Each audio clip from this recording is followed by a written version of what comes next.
Hello everyone, welcome to my version 8.0 tier list, and this is going to be a little bit different. In the previous list, I've split it into 5 parts and tried to cover everything in a reasonable amount of time, but there are so many things in the game, and there is so much to talk about with this, that I don't really want to restrict myself to it.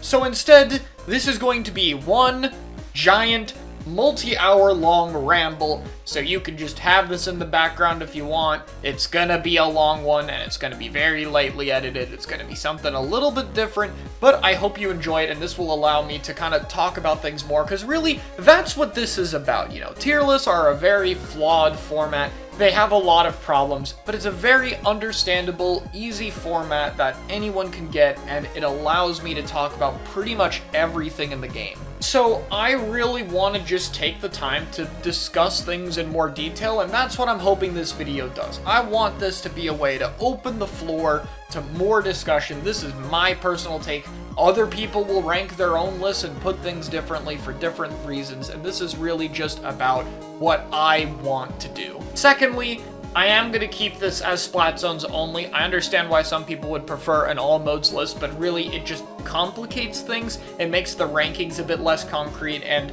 it's mostly just going to move a lot of weapons down. I don't think a zones only list is useless to anyone who prefers all modes, because realistically the list doesn't change that much, so I think it's still fine, and it just makes it a bit easier, especially when most of the major tournaments are Splat Zones only in West and Japan, and that way I can use a little bit more tournament data when making this list. I also talked to a few other Western top players about it and got some recommendations, so I tried to do my best to be a little bit more objective with this one and to try to get everything in, and I hope you guys like this format. Let me know what you think of it in the comments below, subscribe if you enjoy, and like always, let's start with the specials. So, I think there are actually only 4 specials in the game that are kind of weak right now, and I don't think they're horrible. You might notice there is no F tier on this list, and that's for a reason. I think even the worst specials in this game right now have a little bit of usefulness, but I think there are 4 that are kind of bad when compared to the rest. These are the ones that I think are like below the others enough to where you might notice there's also a tier gap here. There's no D tier. That is intentional, because I think between these 4 and the others there is that large a gap, and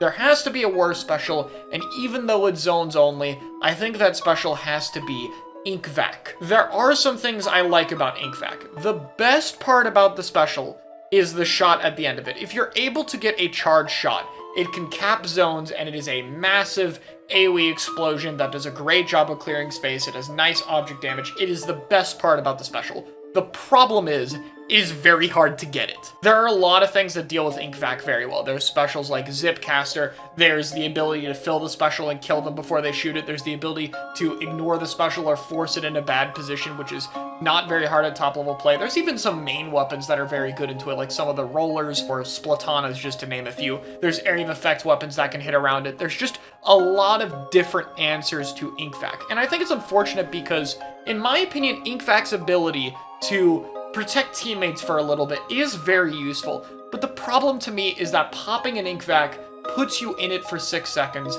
and takes away your weapon. If you have a charger that's doing long distance pressure, or a jet squelcher painting the map, or whatever Ink Vac weapon you have, most of them being midline cross-firing weapons, you lose that main weapon. The sole exception is Tenebrella. I think Ten's Ink Vac specifically is like a C tier special, because you can have the shield out, the big important part about Tenebrella, and still have the Ink Vac out at the same time, but that's the only weapon that has a way around that.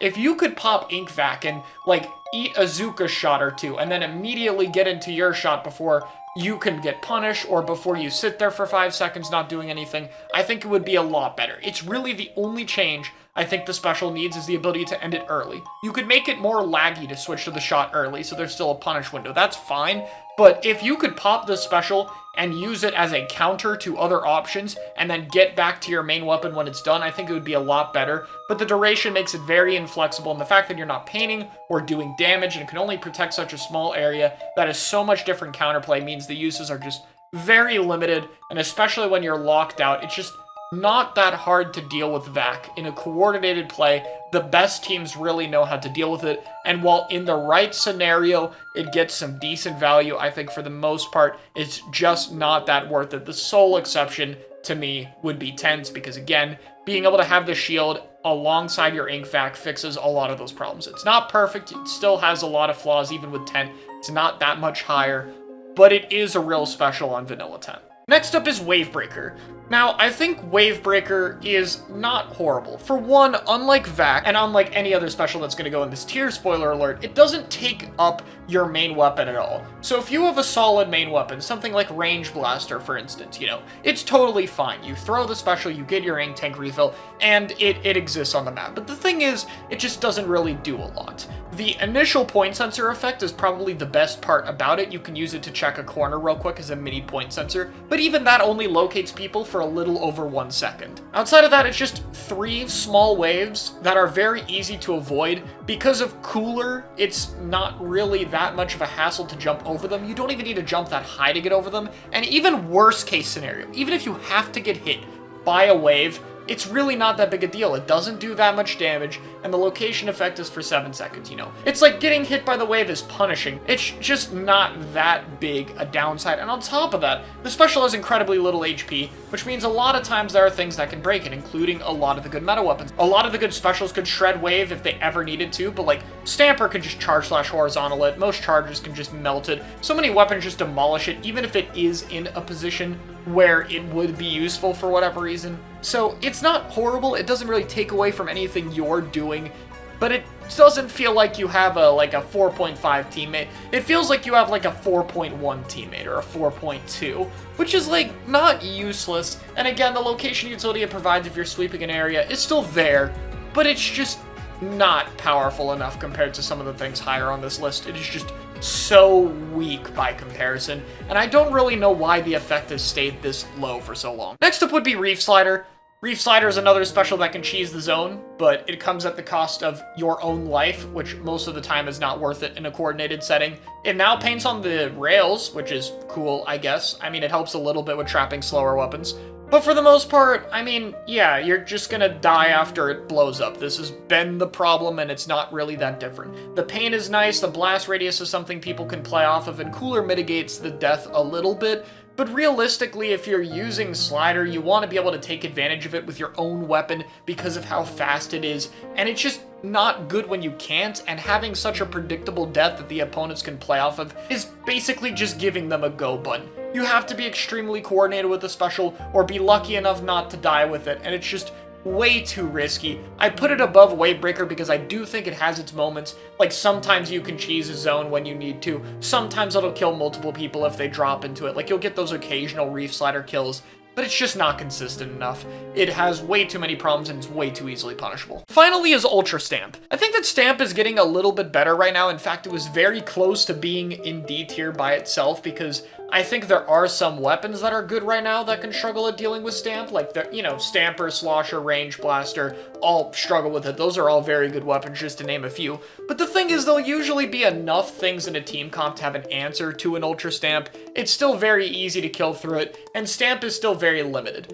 It is nice for weapons like Wiper that kind of just run around the map and just want to have another option to threaten you with a quicker kill time. And unlike Vac, you know, if you pop Stamp and you get a kill under a ledge, you don't have to be a Stamp for 7.5 seconds, you know? If you don't have a use for the rush mode, you can just throw it, maybe get value, maybe not, and go back to your main weapon, which is pretty nice. But still, I just think so many things can check Stamp too easily. I barely think it functions as a counter to other specials because the specials that are good right now either aren't that hard countered by Stamp or can just be so far away that it'll very rarely deal with it. So, in my opinion, it's like a very situational burst up close option.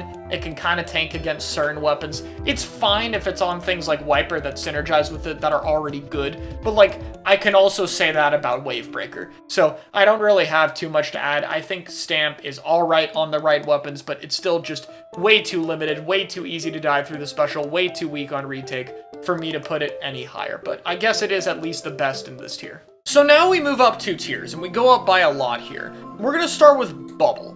And Bubble is something that I think is like, again, we're now a sizable bit better than the specials we talked about previously. This is a lot bigger of a jump from Ultra Stamp. Bubble is mainly useful right now as a Zooka counter. It does tank a good bit of Tri-Zooka, that's its main use case, and that's probably why it's gotten a lot of the buffs it has. It paints under you now, it's a little bit more tankier, it's fine. The problem is there are a lot of other things that still shred bubble. Remember how I talked about Slosher and Stamper earlier? Those weapons melt bubble. Coordinated play can melt through it, but most importantly, a lot of the best specials can counter bubble. You can't use this as a retake special, so okay, maybe best case you're on a hold and you have it for a Zooka, but what if they have a Crab, or a Booyah Bomb, or a Tri-Strike, or a Zip Caster? All of those can go through it, and even some of the other weaker specials on the list can deal with bubble. It's just a bit too situational for me. While it's fine as a Zooka counter, and I think its main claim to fame is double Zooka, I think we really only see this on insane weapons like Roller, and I will say Roller's bubble is another exception. I think Roller's bubble would be B or A tier, because if it's a Roller setting up a bubble, you do not have the option to go inside the bubble. The Roller will just kill you. So it's a little bit more impactful when Bubble's weakness of being able to get rushed through the bubble is basically entirely removed. So I think Roller is the weapon that gets a benefit out of it. The new Splatoon is fine with it too, you can dash in for it, but it's still not as guaranteed a kill, it's not as fast as Roller, so I think it's not the same in this case. It's fine against Zooka sometimes, it's okay on some good main weapons, but it's still too limited on retake. There's a lot of different options to deal with it, and I think even as a Zooka counter, the best comps are at most running like 1.5 Zookas with like Shot Vanilla Squeezer, which is 220 and can't paint, so I just don't think it's that necessary of a niche to have. Next up would be Kraken. Kraken is a very high risk, high reward type special. You're giving up your main weapon, you're giving up the ability to paint in zones to run around the map as an invincible Kraken. And sometimes this has its usefulness. Sometimes you can chase around a key target or kill a slower weapon or create an opportunity for your team to push in. And sometimes it's even okay against a lot of the better specials. I think it's pretty nice against stuff like Crab, Zooka, and Strike if you're close enough to them. If you have to use half your duration just getting to them, that's a little bit more situational, and those specials generally do have a large range advantage, but still, Kraken is something that can't be interrupted. It is about 7 seconds where Kraken is running around, it's probably going to chase someone, and it might deny a little bit of value. And if you're really good with Kraken, if you can hit some good charge attacks, then I think it can get a good bit of value. This is another one where on one weapon I think it goes higher, which is custom range. I think it's closer to a B tier special, because on Range Blaster, the trade-offs just aren't as bad. Like, you can't really paint or do much on retake anyway, so losing the ability to paint isn't as big a deal as it is for something like an E-liter losing its long distance pressure or Blob losing its paint, just to name a few examples. So I think with Range Blaster in particular, it's not as big a deal. But it's still a special that is working with a lot of trade-offs. You don't have objective value, you're losing your main weapon for a long time, it's very punishable on startup and end lag, it's not a panic button whatsoever, and, you know, it is still difficult to secure kills against good players, especially when Tacticooler is active, giving them insane mobility and the ability to jump out frequently. The only thing Kraken really gains from Cooler being in the meta is the fact that it can punish people jumping in a bit, which is okay, but definitely not worth the amount of things Cooler does to deal with the special by making everyone faster and able to jump around. Ultimately, though, I could see Kraken a little bit higher as time goes on. Custom Range Blaster is pretty new, and it's the main Kraken weapon we've been seeing, so people will learn the special a bit more. I don't think it'll change much, because I think on the counterplay side, people will also get better, but this is where I'd put Kraken for now. Again, CRB's Kraken probably a little bit higher. Finally, to round out this tier is Inkstorm, another special that doesn't take your main weapon, and our first real entry tool on this list. Like, you can pop it to pressure an area with damage and paint to help your team walk in. It can heal your teammates for a little bit if they're in the storm. It's just very small of an effect. The pain isn't that much, the damage isn't that much, and the healing effect is very situational because you can't really take any form of damage or it'll stop you from healing, so it doesn't impact things that much. But, like, it's fine. It is an extra teammate, and unlike Wavebreaker, you do still feel it. I think that Inkstorm has to be used alongside other specials or other plays to really feel impactful. I think stat-wise, it's just a little bit low, but it's a totally fine supplementary special if you're trying to retake and you have, like, a Zooka or a Strike or a Crab going off, and you want to add an Inkstorm to the mix, chances are it'll get some decent value.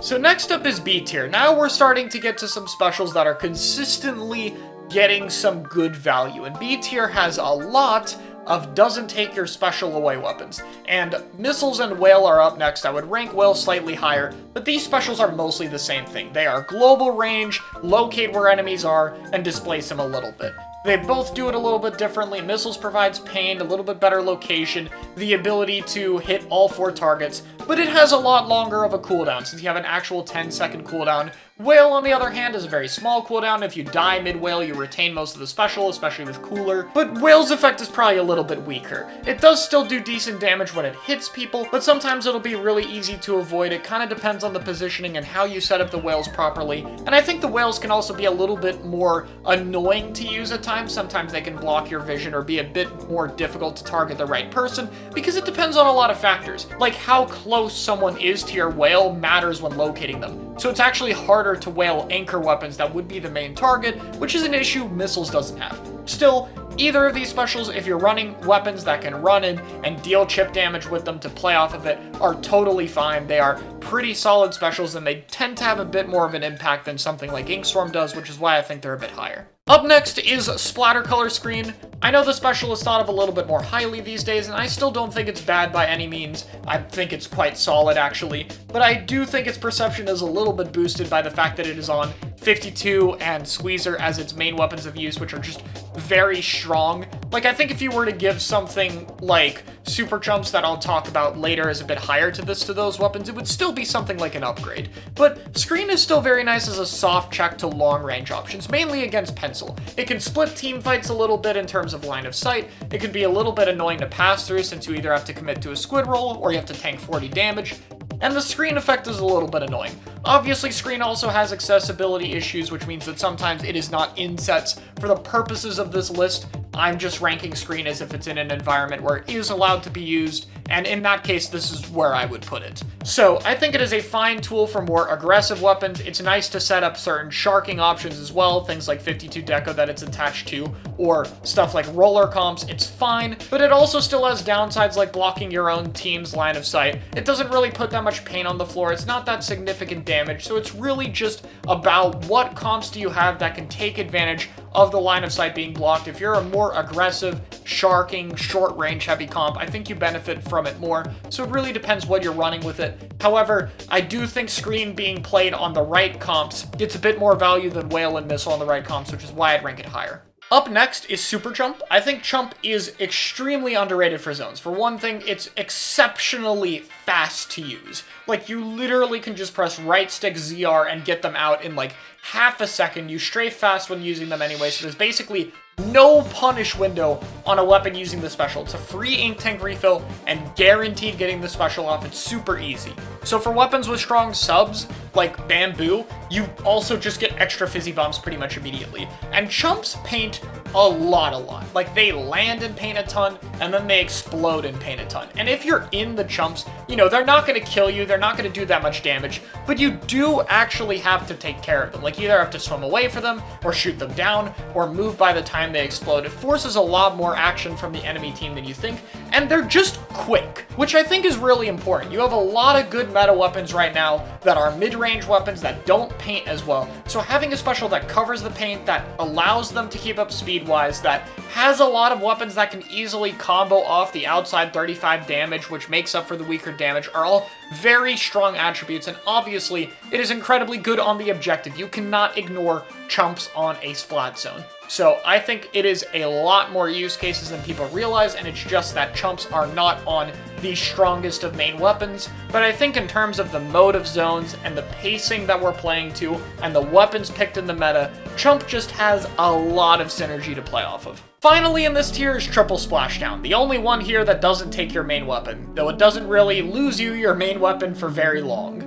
This special is just not the same as Splatoon 2 Splashdown in any way. Even if you die in it, Cooler helps a lot, which is a good buff in its own right because you can kind of just respawn sometimes with most of the entire special. But having 3 separate hitboxes is ridiculous. There's so many things you can do with it. Its DPS is ridiculous. You can hit behind cover really easily. You can set up spots under ledges if you're using it aggressively. The fist lands so fast after the 10 frame buff that it's hard to avoid them. If you're fighting things like HP specials, you can not only break the special but kill them afterward because they land at different times.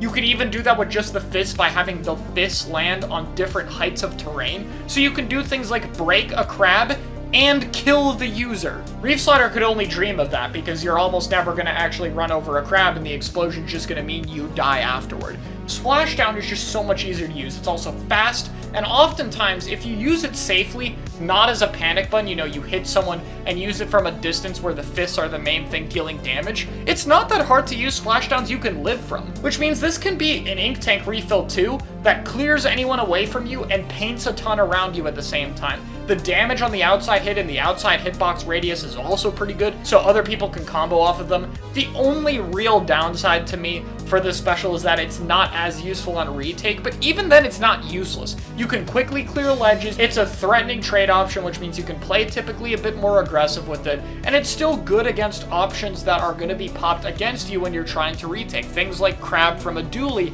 who's trying to pop it to keep themselves alive, you can use as a counter special, and it actually works. Incredibly underrated, it takes a bit to learn the effective spacing and lineups to be able to hit the fists in the right spot, but once you get it down, Triple Splashdown is an incredibly flexible tool, and I haven't even talked about the super jump. Actually, it's not that great. Like, you can use it to delay your landing, and occasionally you'll kill people, but the radius is kind of small. The best use case for it, honestly, is like jumping into a tri-strike and then using it to delay your landing. But hey, it's still there, it's just another option, and like if you don't want it, you can just land and press splashdown on landing and get the fist anyway, and that oftentimes is enough to kill people too. Extremely reliable trade option, very simple to use once you get it down and know how to use it, and it just is very simple, doesn't take away from your main weapon. If you're running something strong, this only enhances it. Moving up, next we have Booyah Bomb, a special that's dropped off a little bit with time as the game has gone faster, but is still very flexible and useful. This special can provide armor to help protect the player, displacement, and paint, which is a lot in one package. It is still a little bit more punishable. The Booyah armor is probably more shreddable now than it ever used to be, but at least with Cooler, if you do get shredded, you at least just maintain most of the special, and they had to waste time breaking the armor. It's pretty good against Zooka in particular, since its a limited mobility means it often can't avoid trades, and it's still just a great form of continuation for something like Machine that gets a kill and then can pop it to extended streak. I think most of the specials above it serve as important counters to it though,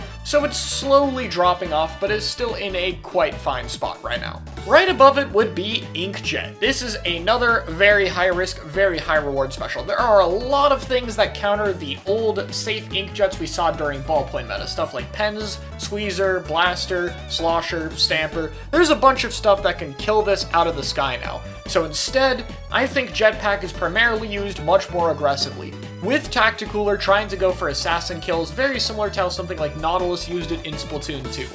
You can still use the typical Inkjet retake on some stages. You can play really safe and pre-fire ahead for your team to walk in with, but ever since the radius nerf, that is much less reliable of a strategy. However, Inkjet is still a very nice continuation tool, has high playmaking potential, and I think is still worth a lot of the risks. It just has a lot of inherent power to the special that I think is going to be worth it in the hands of good players more often than not. It's just never been more difficult to get good value out of it than it is now. That being said, I think there's a sizable jump between it and the next special on this list, Crab Tank.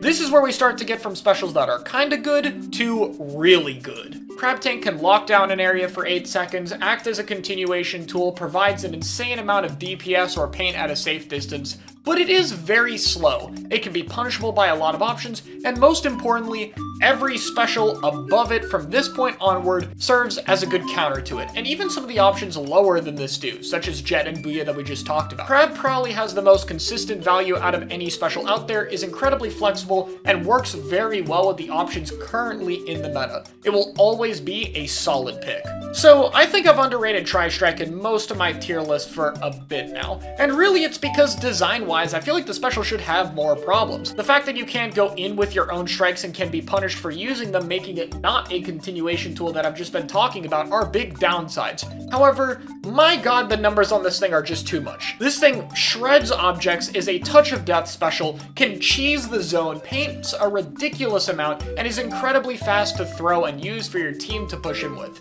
And in a game where entry tools are as important as they are, this still works so well as one because it just has such such insane damage and paint numbers on it. It is really hard to ignore. And like, that's honestly all I have to say. Strike works a little bit better for weapons like Firefin or Dowsers that can be naturally further back than something like Bucket. However, even on something like Slosher, it is just such a flexible and powerful tool that works in pretty much any situation, and it is a very reliable way to get your team in, to get paint on the map, to displace enemies, to do damage, to do really anything you need. So as long as you're popping it while being a little bit safe, it has such high potential, especially in zones. I would still rank Caster a little bit higher. Now, Caster is a little bit different though. I think base Caster on most weapons for it, you know, stuff that aren't bad for it, just kind of okay, like Brush or Luna, it would probably go on the lower end, maybe top of A tier. But Zipcaster is most common on stuff like Sword, and I also think it's good on Bucket. If we're talking about Sword and Bucket's Caster, it's probably here.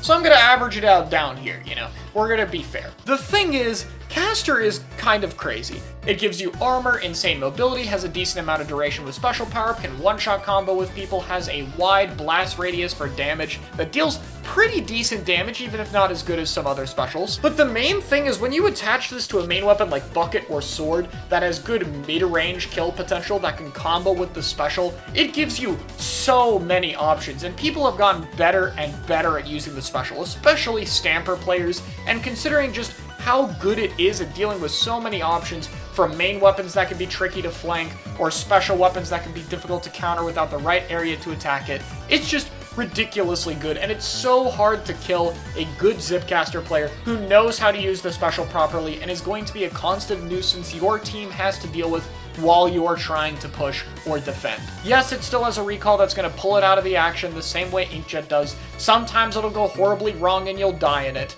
But in the hands of the best players, I think that Zip, especially on something like Sword, is absolutely worth it. It is very strong. Zooka is still better though. The only downside I could say for Zooka is that it can be a bit inconsistent. You have a ridiculous size hitbox, 3 bullets that can one-shot people. You can spam the shots to get your main weapon back if you want. You have a ridiculously low startup to the point where people have to play differently if you have a Zooka, even if you don't pop it. Because startup is so fast that it can kill you if you're not close enough to cover before it's even popped. It also is the best special counter for all of these. You can punish Strike when it can't move around at a distance. You can break Crab. You can kill through Zip Armor. You can snipe Jetpack, all of it. It deals with pretty much every special in the game. Some of the only things that can deal with it are things like Kraken, and even then you can just spam your shots and move away from the Kraken before it gets close to you. It is seriously just that good and overtuned. I think Zip Sword is the only thing that is comparable to it, and I would still say that Zooka is better, and it's only going to be more of a problem, I think, as players get better at using it. The only reason we don't see too many of Double Zooka is because the special output on its most prominent weapons have been toned back by a lot. And that brings me to Cooler and this secret tier up here. This is what this tier is called. Because, let's be honest, Cooler is basically a requirement. So much about the meta in terms of the pacing, ability to deal with high power specials, and many of the weapons involved are reliant on Cooler. It's almost impossible to win at top level without one on your team, and pretty much every good team you see will have one of them. Sometimes you'll have double Cooler. I rate the second Cooler in a double Cooler comp a solid A or B tier special. It could maybe work, but then you can't do pencil because part of double Cooler is you need 4 weapons to go in with the Cooler. It's a bit situational, but whatever. The special is just everywhere. You guys know this by now. We've seen it for like a year. The buffs it provides are just way too important to the type of meta we're in. So that would be the specials portion of this list. I had a lot to say about it, but I think this is ultimately where I would rank things, and honestly, I think it's pretty well balanced. I think that for the most part, nerf Zooka, buff the E tier specials, small changes to a few other things, and it's fine. Even without those, I think for the most part, for 19 specials, this is pretty good. I think a good weapon with anything C tier or above could be viable, and even the specials in E tier don't immediately kill a weapon if it's on a perfect fit for it. So, you know, not too bad. I think it's ended up in a pretty solid spot right now, and I can only hope it gets better in the future. Now, let's jump to subs. I haven't gotten to talk about these as much because I've kind of skimmed through them. Things haven't changed as much, but, you know, I think I have some things to say about them. I usually don't get to go as much in depth with these, so I think this is going to be fun. Let's get the obvious one out of the way. Line marker. The best thing I can say about this sub is that you can make an argument it's C tier on Rapid Pro Deco. Now, line marker is not useless. Like, it is okay to do 40 damage and locate someone a little bit at range.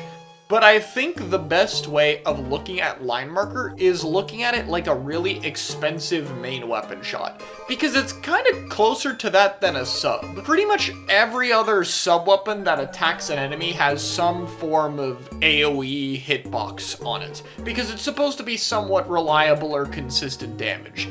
Dart isn't that. Dart is not reliable or consistent whatsoever. It's a skill shot. So why does it work on long rapid? Because that has AoE attached to the main gun, and the special weapon gives you a way to see people from far away and does damage. You basically have a main and special that cover for the sub weapon, which allows the sub to be this niche damage tool.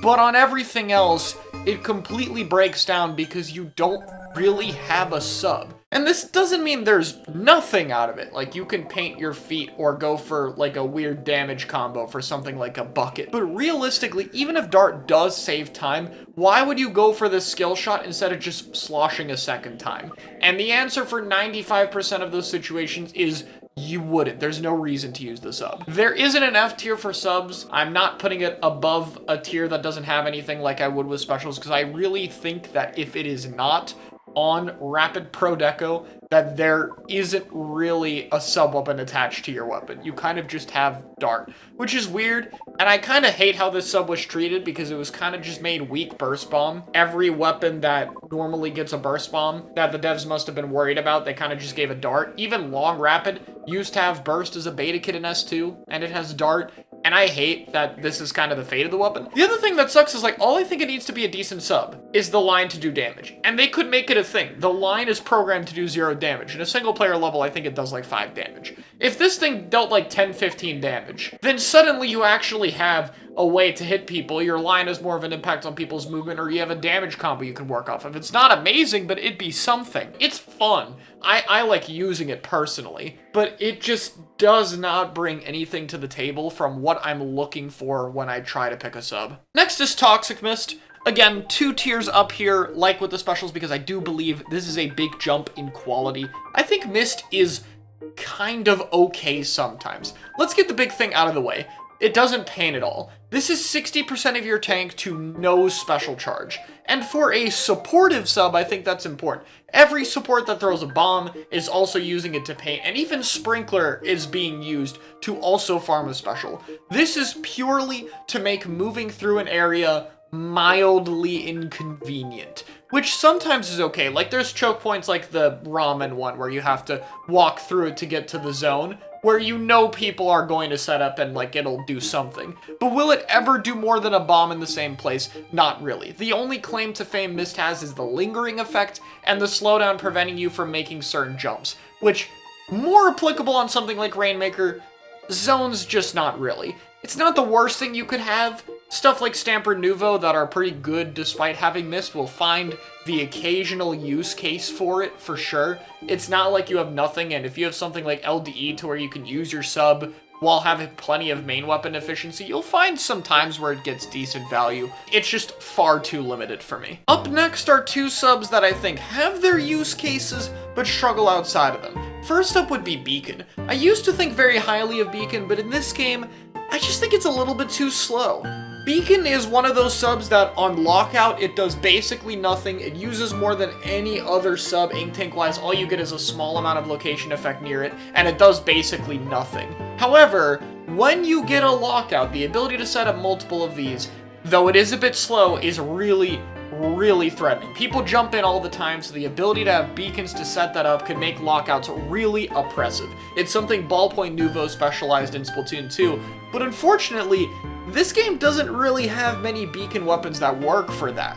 It's okay on weapons like CDS and Tent, where I guess you just don't use the sub that much, and if you get into an advantage state, you set it up, like CDS is dodge rolls and Tent is the shield. But really, I think Beacon is best on backlines. Specifically stuff like Splatlinks, which unfortunately don't have a beacon in this game for some reason. They can afford to set it up and don't really care about not having a sub on defense. It's not a big deal to them. However, if you're something like a support weapon that needs to help your teammates, I just don't think it's going to provide much when you're locked out. And even when you do get mid control, beacons take a little bit to set up and the game moves very fast. So I think it's hard to get the most value out of them. There are some situations where beacons can feel really powerful though, and that's why I have to have it higher. Like if you do get a really good lockout and you can get beacon set up, it opens up a lot of opportunities. It's just, you're not gonna get that situation very often. Sprinkler also goes here. This is another sub where like, yeah, I want my anchor to have it. Something like a Splatling or Pencil or whatever that isn't going to use a sub-weapon very much. Having something that passively paints, builds special, and can, like, force opponents to have to look into a weird area to shoot it down, like look up at some ceiling or something, is nice, you know? But if you have it on a different weapon, it's a lot harder to really get use out of it. But at least unlike Toxic Mist, this is still going to body block. It's pretty fast, so you can, like, throw it at your feet to body block. S-Blast tends to do that a decent bit, and it's not bad. I think Tetra can do it too, and it does paint your special. So it's not as bad. It doesn't provide as much as Beacon does on Lockout, but when you're retaking, it still provides decent value, and on backlines, I think it is totally fine. Moving up a tier, we start to get to some good sub-weapons though. First up is Ink Mine. Ink Mine is a little bit tricky to set up, but I don't think it's horrible when you're on defense. You can still set it up on places front lines want to go, and it is a very good deterrent that's going to do a lot of damage. It's 35 to 45 on the explosions, which is pretty good, and it locates people and paints them a little bit. It's a pretty solid tool for what it does. You can set it up when you're on holds, and for weapons that don't depend on their sub as much, I think it's one of the best things you can get. There are situations where it's not going to do too much, and people have to walk into where the mines are, but really that's just not too difficult. Mine just doesn't provide the utility and flexibility that some of the better bombs do, but realistically, I think you're getting plenty out of this that on the right weapons is totally fine. Point Sensor is a reliable location tool. That's a little bit better in this game with how the maps are laid out and with how fight heavy the meta is. I don't think it's as good as it used to be, but sometimes it's fine. There are a lot of things in the game that do benefit from Sensor. I think one of the main ones now that CRB is a thing is CRB's Kraken. Now that we're having Krakens going around a bit more with range blasters, and you know, there's a bit of 96 in custom leader every now and again too. Having a sub that locates people so that you can't hide from them is actually pretty good. Sensor is one of those things that if you pair the right comps with it, it does get decent value. If you have things that can play off of the location, whether they're really fast or can hit behind corners, I think it's alright. Again, doesn't provide the same utility and flexibility as subs higher on the list, but it's pretty good at what it does. Finally, in A tier, we get to our first bomb, which is Curling Bomb.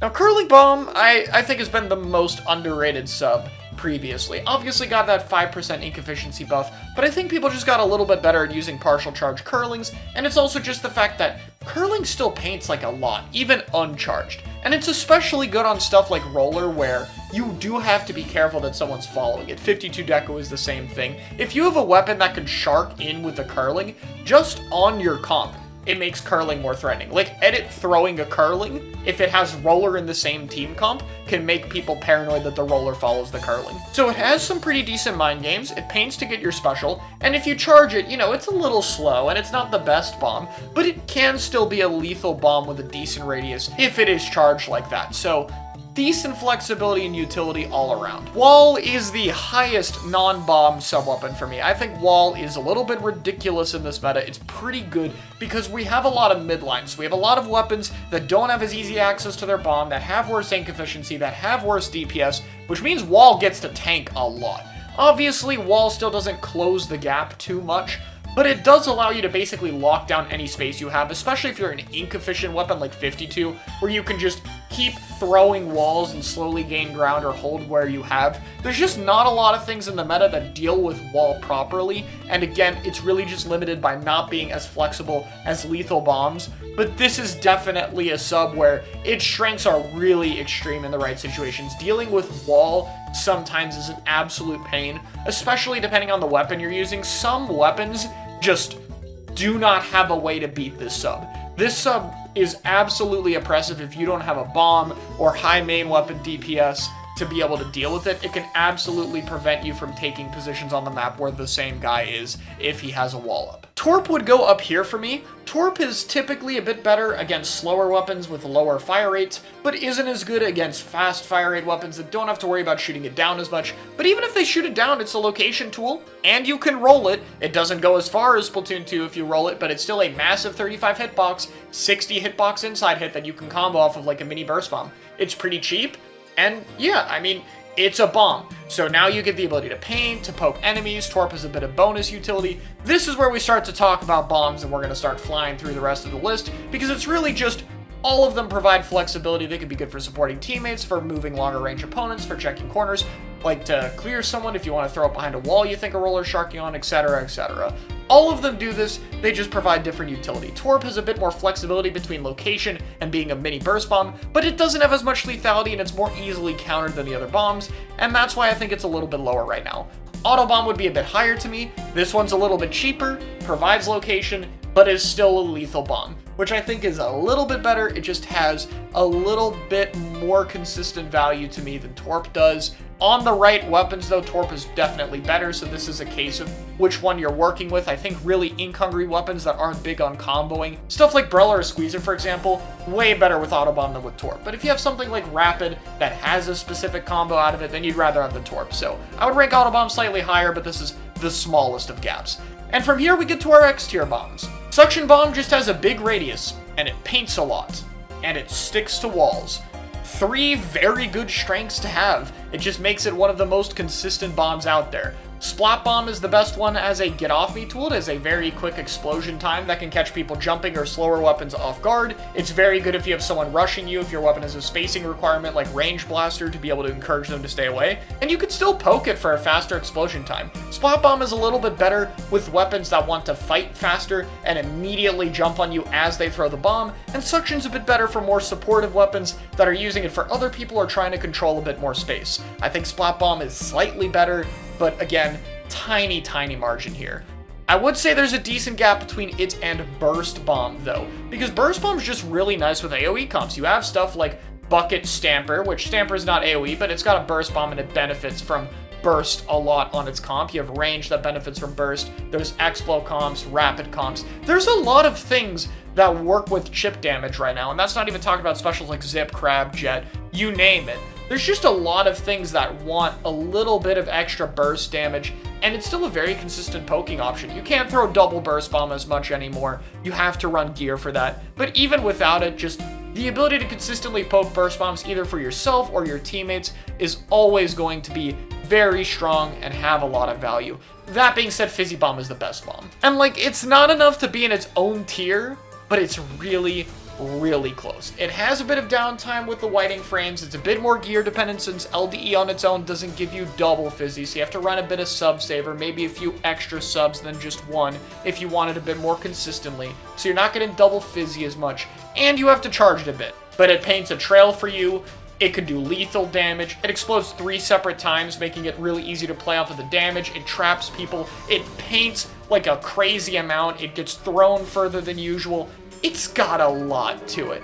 It has a little bit of downsides, but it's really just by far the most extreme bomb. It has so many things it can do, and I have to put it at the top for that. It's just a really awesome bomb to have on your comps. It opens up a lot, and it's like Torp in the fact that it's really flexible, except I don't think it comes with as many downsides as Torp does. It's a lot more consistent at getting everything you want out of it. The combo damage is a little low, I guess, is something I could add. Like, the hitbox is way smaller than something like Torp, but it's still large enough to combo off of, and it's a fast explosion time if you're doing it uncharged. I think Fizzy may just be destined to rule sub-weapons forever. I don't know if it'll ever change. So, that's my list of subs. Don't have too much to talk about as per usual, but I hope I was able to do a little bit more than usual. With that being said, it's finally time to move on to the main weapons. We have a lot to talk about. So let's get started. Usually, I don't spend too much time on the lower tier weapons, but, you know, different format, so might actually be talking a little bit more about them this time. I guess let's get started. So, I tried to keep F tier in these videos to weapons that are absolutely not worth it. I can't think of a single reason to pick it in a competitive setting. And again, this is competitive, not casual. You know the drill by now. So like Neo Sploosh would be a good example, right? I think there are reasons to pick Sploosh, but not this one. I can't see any reason why you would ever prefer this kit over the other one. I think this weapon's disadvantage state is terrible. It has no range, and unless if it has its special, which is at least 170p, there's pretty much no way to get in. You're just locked out really hard, your matchups are a lot of mid-range weapons, and you just have another kit that does your job better. V-Nova is here as well. This is like an annoying weapon to go against. It just has the gimmick of locating you and painting the entire time. But, you know, that's it. It's a bunch of mid-range weapons in the meta that will just run at this thing and kill it without a second thought. Help, even things that are less range than this thing can just run at it and kill it without much of a second thought. It is extremely hard for Nova to be able to fend for itself. It's basically the equivalent of bringing a knife to a gunfight. Everyone else just has such an advantage over you that, like, yeah, if they sit there and let you paint the entire match, maybe you'll have some value. But why would they ever do that? They have no reason to respect this weapon. At least the other kit has a sub and special that kind of serve as warnings, like the Anarchy Nova kit's like, hey, if you run at me, you might get damaged by an ink mine, and you might get jetpacked, and then you'll die. But this weapon's like, even the whale doesn't help the kill time that much, and the point sensor does no damage. So there's not really any reason to respect this weapon on the battlefield, so it just gets run over. You know, I used to really like Swigs, as like the concept for the weapon was cool. It paints a lot, and its vertical is like this unique fighting option I really like. It's kind of cool, but I just don't see a path forward for this weapon at all. And I don't think the devs do either, given its buff history, because it's just such a weak concept the more I think about it. Like, you would have to overtune the painting to a ridiculous degree in order for this weapon to be there. And every time I look at how well this weapon paints, it just makes me sad for Dynamo, because it should be able to paint with its flicks as well as this does. It shouldn't swing as fast, but it should feel like a swing when it hits the floor with the horizontal flick. It's a weapon I personally actually quite enjoy. This is like a fun weapon for me, but I have no idea how, in such a fighting heavy game, this weapon is ever supposed to be able to compete. It's got a wide hitbox for 35 damage up close, which is alright. The like try and octobrusher things in the game. It paints really well, but it gets mediocre specials that you can't spam. Its subs are awful. Like, maybe with an optimal kit, this weapon could have a chance. Maybe if third kits ever happen, you could give it like some form of damage dealing tools and a special that's really threatening. But then even with all that, I'm not sure how it would be playstyle wise. It might just be spam a special now and try to use easy bake burst combos with your giant hitbox. And right now, you know, it's similar problems to Nova. It's not as bad because at least like vertical flick under ledge is legitimately threatening, and I think that's the best part about the weapon is its vertical flick. But even then, it has the smallest hitbox vertical flick of the entire roller class. And the big thing for rollers is that their horizontal flick up close is really reliable. So you can't run it down because it has an easy time killing you. But against Swig, good mobility options actually can solo it in a 1v1 because it does have to hit that shot. So it's just way too many problems for me to see it. So those are the only 4 weapons. I actually just cannot think of a single reason to pick it at all. So let's get into the ones that are pretty close. Next up would be the arrow sprays. I'm gonna put both of them here because they're both very similar. Silver arrow is zones cheese and fizzy spam in neutral. Gold arrow is a booyah bomb spam. Both of these weapons just have to kind of play to spam because they're not great at fighting, and it's not like Junior. You don't have insane ink efficiency, you don't have double bomb, and like your stats are just overall worse than Junior in pretty much every way. It's like you literally only pick these for zones cheese and booyah spam, which like, yeah, fizzy plus zones cheese is a unique combination, and you'll never find a weapon that gets more booyah bombs than this thing. But realistically, there's still other options. If you want a zones cheese weapon, there's weapons that are like functional mains that you can pick instead. And if you want Booyah Bomb, there's better options for it as well. You won't get as much Booyah Bomb, but it'll still be there. So, you know, unfortunately, I think Aerospray is just kind of stuck in this spam playstyle. I guess Custom Gootuber would go here. I think that Gootuber is another one of those weapons that if we get a Splatoon 4, I'd really just like its whole charge hold gimmick to just be copied onto Squiffert. I'm sorry, Gootuber fans. I do think the charge hold is really fun on this weapon. I see why people like it, but the fact that they've given it 2 other random gimmicks, those being the tap shot range and the partial charge kills, which have nothing to do with the charge hold at all, kind of just shows the spot this weapon is in. It was built around a gimmick that didn't really need a whole weapon around it, so it's just kind of mediocre in every way other than its tap shot paint. Like, you're gonna have a slower kill time, you have weaker shot velocity for some reason, so your shots are a bit harder to connect with partials. The charge time for a full charge is ridiculously slow, and, you know, the range is fine, but it's still going to struggle a lot matchup-wise. Short-range chargers really aren't doing that well right now because it's really hard to pick them to begin with, and this weapon at least has a solid kit. Like Fizzy and Stamp are okay. Fizzy is broken on pretty much anything it's on, it gives you something else to do, and Stamp at least makes it so that people can't just rush you up close and kill you because you could pop that on them. So at least you have an option and can just throw the Stamp after that. But I mean, I'm really grasping at straws here trying to find things I can talk positively about the weapon on. Next up is the normal Brella. So, I mean, Brella has a rough time right now. There's some midlines that you could argue it does decent against. Like, the main one would probably be Squeezer. It's one of the few weapons where it's not going to win a fight with Squeezer, but it can at least exist in the same part of the map that Squeezer does, and Squeezer has to respect it. But outside of that, I mean, like, Bucket's going to hit over your shield, Range is going to hit through your shield, Pen is going to crush your shield. What do you do? And then you have a kit that just does not work for the weapon. Strikes are good. They're pretty good right now. Not on this, though. Not on a weapon that has to be in people's faces to function. You don't want a special that is going to take away your ability to stand there and tank for people.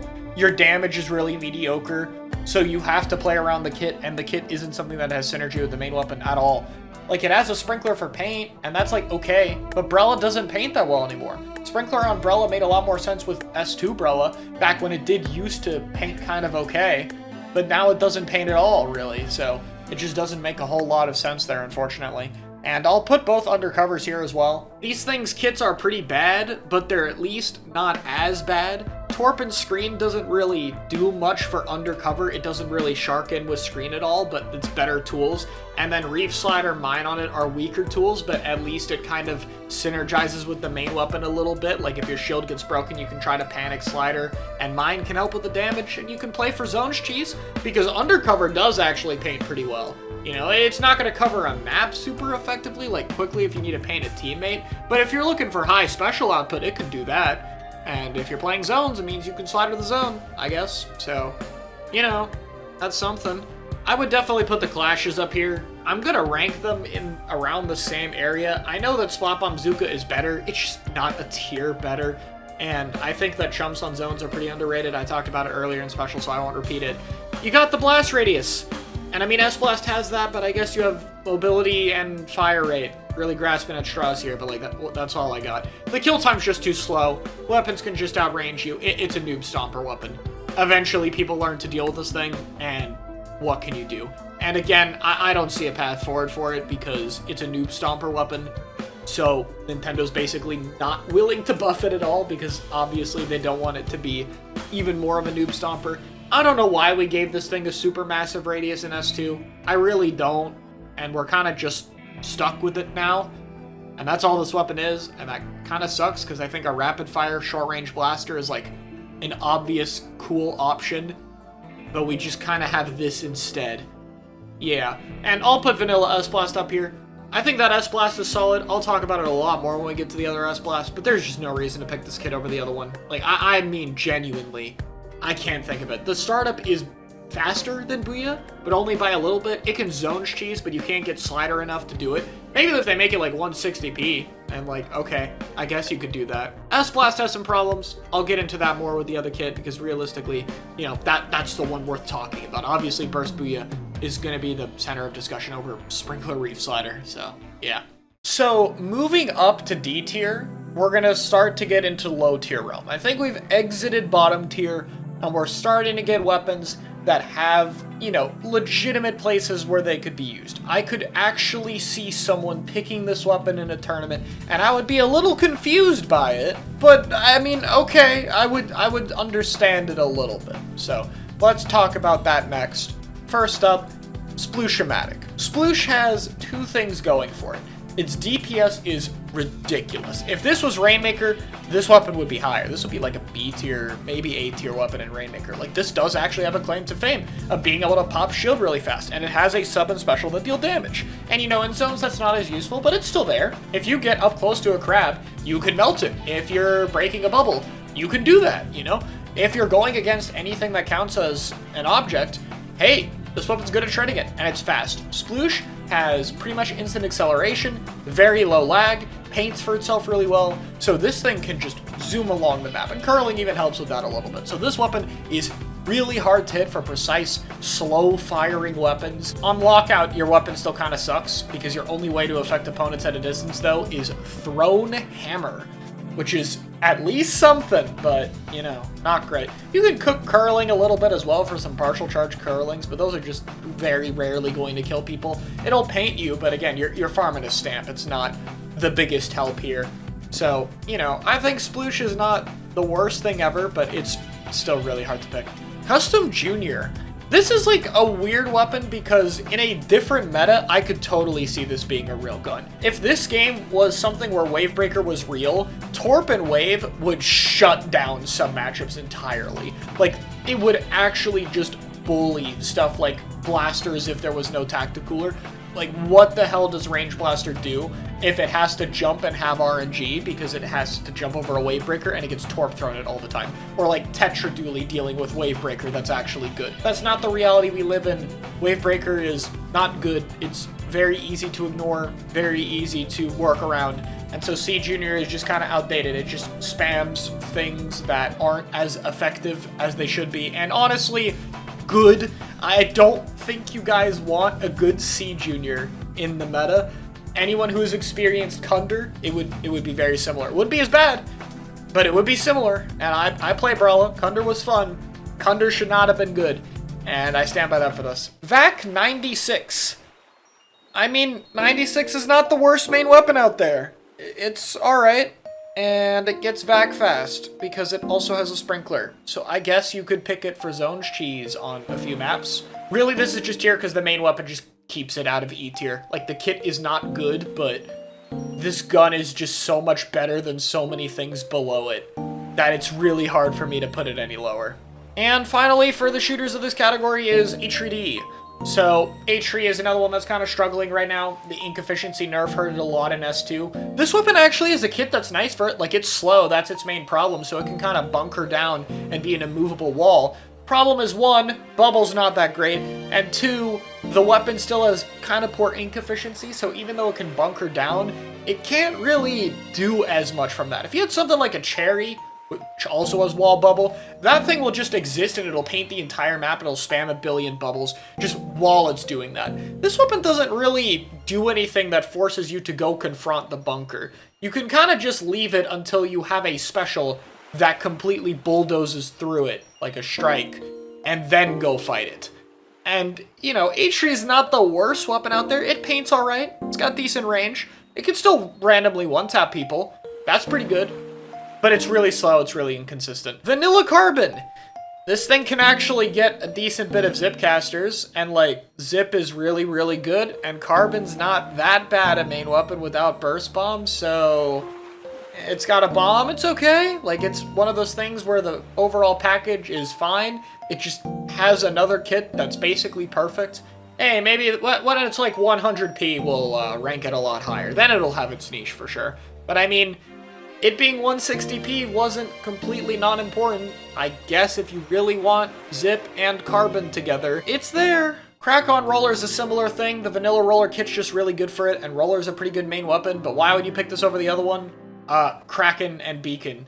So like, I guess okay, if you have a map that's really strong for both of those. Like, I used to say Flounder, but Flounder's not really that great at Kraken map, so I don't even think you pick it there. Kraken on Roller's kind of nice, like you can hit someone with the roller and then pop Kraken and try to go for a kill streak. But Roller doesn't really have a big issue with that because it could just bubble and do that. Like it can just kill someone and pop a bubble and just control the area it's in. And usually if Roller's sharking in to be able to get a kill, it's usually in a spot it wants to be able to lock down for its team anyway, so bubble on it is really nice. Whereas Kraken is fine, but you know, you already have another special that does the job for you, so it's just kind of there. When you fight a bunch of midlines, you have no option. You don't have a curling to threaten sharking in, and Kraken is just going to not be a tool that really helps you a lot on retake, doesn't paint, doesn't really keep the threat of the main weapon active. So as soon as you see a Kraken, you know, hey, that's where the roller is at all times. You don't have to worry about a sharking roller getting a random pick on our team because it's right there. So Kraken on it has some downsides that I think are a bit too much of a problem for it, unfortunately. Yeah, Dread D is here. Like, this kit is just very, very bad. The main is alright. I'll talk about it when we get to Dread. And I guess, like, the only thing I can mention is Wavebreaker's location, and damage allows you to instantly kill someone with a 2-shot if you hit both sloshes in the main weapon, which is the only thing it's really got. It doesn't want to be the weapon setting up beacons. Wavebreaker on it doesn't enhance its pain at all. The weapon can't really fight that well, much less than the other kit, which at least has other better damage dealing tools. Even Slider is better at dealing damage than Wavebreaker, so I mean, I don't got a whole lot to say. It can paint, I guess, but if you're gonna pick something where it can paint is your big claim to fame, you gotta have something better than a Wavebreaker. Both Dapples are gonna go here. Dapples are like a good solo queue weapon, and they're a pretty good main weapon, I think. Especially if the meta was more shorter range. Like, I could see people picking this. And you know, for maps like Flounder, if you're gonna pick a Dapple on it, you know, I could see it. The weapon's really fast, it's really hard to hit, kind of like Sploosh, just in its own different way. And it is kits that are like, okay, you know, Beacon Cooler gives you no way to affect things longer range, but it is 170, so if you're already on a short range map, like I guess it can get enough to be the cooler weapon on them. You're just not going to have any other benefits of a cooler weapon like paint or support tools. And then the other kit is like okay for fighting, like it's a slider, which isn't great, but you can panic it, I guess. And Torp on it is great, so, you know, solid main weapon with kits that don't really work amazing for it, but I guess you can justify it a little bit on the shorter range maps if you really want to. I'm gonna put both Hydras here. I think vanilla Hydra is like a little bit better, but realistically, I don't think there's that much of a gap between these weapons. In all honesty, I don't got too much to say for Hydra. It's just really slow, and at higher levels where things move fast, I think that's a problem. Good Hydra players can be pretty insane with partials and taking aggro positioning, but top teams are just going to know how to deal with this weapon. I think you can get away with a lot more than people give it credit for. Like, I can see it on some maps like Scorch or Crableg that have a lot of greats where it could be annoying to deal with, but the biggest problem for Hydra, like, I think it would be a tier or two higher without this, is Pencil. Pencil is a horrible, horrible matchup for it. It's a horrible counter pick for it to deal with, and you're like always going to deal with it. So picking Hydra is basically signing yourself up to go against a weapon that is going to try to crossfire you out of every position, and it's not unwinnable, but I mean, it's pretty close. Next up, I'd put Blob Deco here in D tier as well. Blob's main thing is that it paints a lot, and it's kind of annoying to deal with latency, because then it kind of hits you when it doesn't hit you, and it has a bunch of blobs around the map. So Blob basically signs the opponent up for a game of, hey, you are never going to outpaint a proper blob comp, so you gotta go run at us and kill us while I lob stuff at you. And like, that's a game that's very winnable, but it's not very fun. And this blob kit is not great at playing that game. The other kit keeps your main weapon and adds more annoying paint tools to the mix, which actually kind of works. This one adds a dart that's just going to make you paint less for a very situational combat tool, and Kraken, which, you know, can do Kraken things, but then there's no more annoying blob on the map. And Blob wants to constantly be painting the map and spamming people for eternity, so it not doing that is actually a problem. So yeah, again, I can see it. Maybe you want to play Blob and do the annoying Blob things, and it's a short range map, so you're worried about getting rushed down. I still don't think it's worth picking it, but I mean, that's the use case I can think of. So next up is the Goo Tuber, the other one. This is just like a little bit better of a kit to me. You know, you can Torp and Missile, and that's annoying for some matchups, and like, I don't have anything else to say about it. Everything else is what I talked about with the other Goo. You can get ran down a little bit easier than the other one, which is a problem for it, but you know, you have a little bit of a better toolkit. You'll at least get a decent amount of missiles, and you can throw Torps at weapons that struggle against Torp. So it's something. Finally is Recyclebrella. Yeah, I think that Recycle is not the worst main weapon ever. I trash on it a lot because its shield is just realistically very pathetic. But the thing is, this weapon still does deal actual damage. Most midline weapons can outrange it and don't have to deal with it, but if it gets up close, it can kill you quickly. If it's going against something like a shot, it can actually win those fights.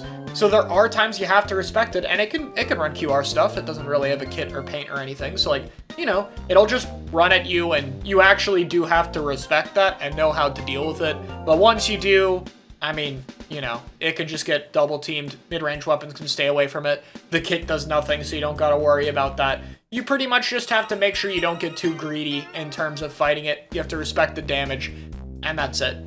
So yeah, that's all the low tiers. I know I put Gold Dynamo in the ranking tier. I decided I'd put like a weapon or a few in the ranking tier that I'm not actually ranking at the part I'm scripting at, so you guys don't know what tier it's in. Alright everyone, well next up we have C tier. I guess this is where I'd kind of start the mid tiers. C and B tier are both kind of mid tiers, but B tier is more, I guess I'd kind of label it like an upper tier. It's not quite weapons I would consider high tier, but they're definitely a step up. Anyway, regardless, this is going to be some of the largest tiers in the list, so we got a lot to talk about. What better way to start than NZAP? I think NZAP is alright. I think Chumps are actually pretty good right now. I talked about that before, but I think Chumps excels at enabling a comp full of strong main weapons. And Zap is like a fine main weapon, and it gets a lot of chump because it's 170p for no reason. But this really isn't the short-range weapon you want in your comp. You're typically only going to have one of these, since you need a lot of mid-range fighting type weapons, and preferably something with even more range as your anchor. So it's just competing for a slot that's really hard to fill. It's not really the ideal chump weapon, and it's, you know, not really anything super necessary in general. So it kind of just goes here. Anarchy Nova is also here, a lot higher than the original one, because like I talked about with the OG Nova, you have a little bit more tools to force people to actually respect you a little bit, which is kind of the reason it's a bit higher. But I mean, it's still a Nova. It still gets rushed down pretty easily. This is basically just picked for jetpack spam. You can afford to do heavy special power-up investments, so you can get 8 shots in a huge radius on your jet. But it's still just very predictable jet spam that people will eventually be able to deal with. It's just a little bit more understandable on the right map modes to be able to be put this high. It's a lot more solid of a game plan than people give it credit for. Vanilla Splattershot Pro goes into C tier. This weapon does have a 180 crab, and Pro is not like the worst main weapon out there in terms of mid-range weapons. You know, it's okay. It paints a decent bit now, and it gets a good amount of special, especially this one. But I mean, Splattershot Pro is still just not going to be winning pretty much any fights in the mid-range category, and not having a bomb just makes that even harder. So even though this is a weapon that's not the worst thing in combat, like it's definitely better than the Nova, it's still going to struggle against so many mid-range weapons in the game. And while 180 crab is nice, like it's there for a mid-range crab option, it's just not really that worth it with Pro's current issues. I think it's just much easier to pick a different crab weapon right now. Both Jet Sculptures would probably go next. These are both just kind of their own weird niches. They're a bit different from each other. Vanilla Jet is, you know, vac spam, which gets a little bit more credit on modes like Tower and Rainmaker, where it can be played as a cheese strat, but really not super worth it. Main weapon's a bit better here. It paints pretty well. It has a good bit of range. It's just unfortunately competing for the anchor slot, but both of these weapons just have such mediocre kits. It's not going to be a huge benefit to have Vacuum or Inkstorm spam. You have subs that do basically nothing. So it's kind of just carried by the main weapon a little bit, and even then it's like not that much. So there's not really a whole lot to go off of here.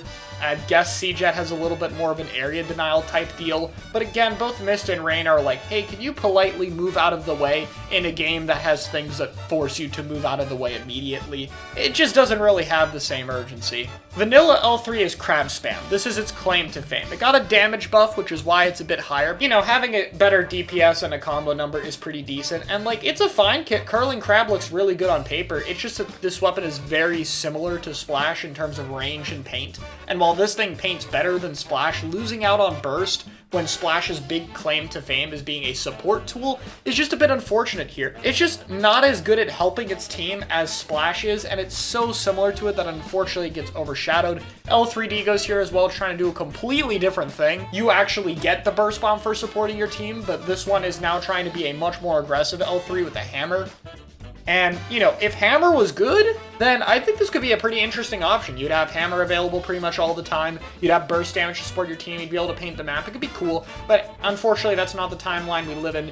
Hammer is a huge deficit that people don't really want to deal with right now. And I guess I'd put H3 here, another weapon that, got a little bit better with some damage buffs fairly recently, but it still has a lot of problems. It's okay as a cooler weapon, like it gets a decent amount of coolers at 190p, and point sensor on a cooler weapon is like not a useless thing to have. That can be useful depending on what you're fighting. It's a decent sub tab on your team, but it's kind of hard to build around it. I think H3 is a weapon that really wants to play a backless type comp, and there are some backless ideas out there, especially with things that we'll talk about later down the line, like Crab Edit, Bamboo Mach 2, the new Dowser dualies, or even having a backline that's very aggressive like Ballpoint. But the problem is that the comp you're going to end up with is still going to have a few too many holes in it, and H3 unfortunately just has a lot of problems. It's very susceptible to being rushed down, it's very slow, and it doesn't really have as much flexibility as some of the other supports in the game right now, and it doesn't mesh well with pencil comps at all. It's unfortunate because I think a better H3 could be really nice for the game, having a mid-range cooler support option that doesn't have edits charge time issues could actually open a lot of doors, but H3 unfortunately just struggles a bit too much right now compared to how it fit in Splatoon 2, where there were a lot of tools to make up for its limited speed and fighting capabilities. Unfortunately, this game just does not have the necessary tools for the weapon. I'd put the vanilla Flingza here. I think that Flingza is a pretty solid main weapon now. The horizontal flick actually works in this game compared to Splatoon 2 since its buffs, and the vertical flick is a solid painting option, but this kit is not really the thing you want. It really is just built around spamming missiles and hanging back, and that's not a playstyle that means anything with the missile cooldown. So if you really want to play Flingza, I can't really think of a reason to pick this over the other kit, and I do have a lot to say about the other kit, so I'll save the rest of my thoughts when we get to Foil Flingza. And both Dynamos are going to end up going here for me. I originally debated having the vanilla one a bit higher, and I do think the vanilla one is better, but honestly, my big issue with this is I think Dynamo just really struggles being the support weapon of the comp, and if you're playing a tacticooler weapon, it needs to get enough coolers to be the only weapon with cooler in your comp. That's its whole thing, and Dynamo just doesn't paint well enough for that. If it did, it would be absolutely huge. We'd be talking about this like a completely different weapon, but instead Dynamo's playing a bit more aggressively because they made the horizontal flick actually pretty good with its damage. And if you're picking it more aggressively, then I think Gold Dynamo actually has a lot more merit. Like, it is a better kit for that because you can use the chump for a quick ink tank refill and have the bomb for fighting. And so I think if Dynamo's played optimally, more aggressively, you just pick Gold most of the time. But that being said, if you're picking Dynamo for its niche maps, even with the limited cooler output for something like Humpback or Flounder, then I think V-Dynamo's fine, so in the end, they're, about the same to me. I don't end up having a significant difference between the two. I'll put Classic Squiffer here. This weapon is a bit unfortunate to me. I think it could potentially be interesting in the right hands, because Squiffers that can hit shots are very scary, because it's just such a good ledge camping weapon with how you can jump and charge. That's very threatening. But unfortunately, I think this kit just isn't great for it. Again, Sensor's okay utility sometimes has synergy with the weapon, and Bubble is, again, kind of an okay special, but I don't think Bubble really does as much for Squiffer. Sometimes it's helpful to keep people from running at you, but it's not as guaranteed. The best Bubble weapons make it feel like you can never get in the bubble, or they can bubble really far away and put active pressure. And Squiffer's kind of neither of these, honestly.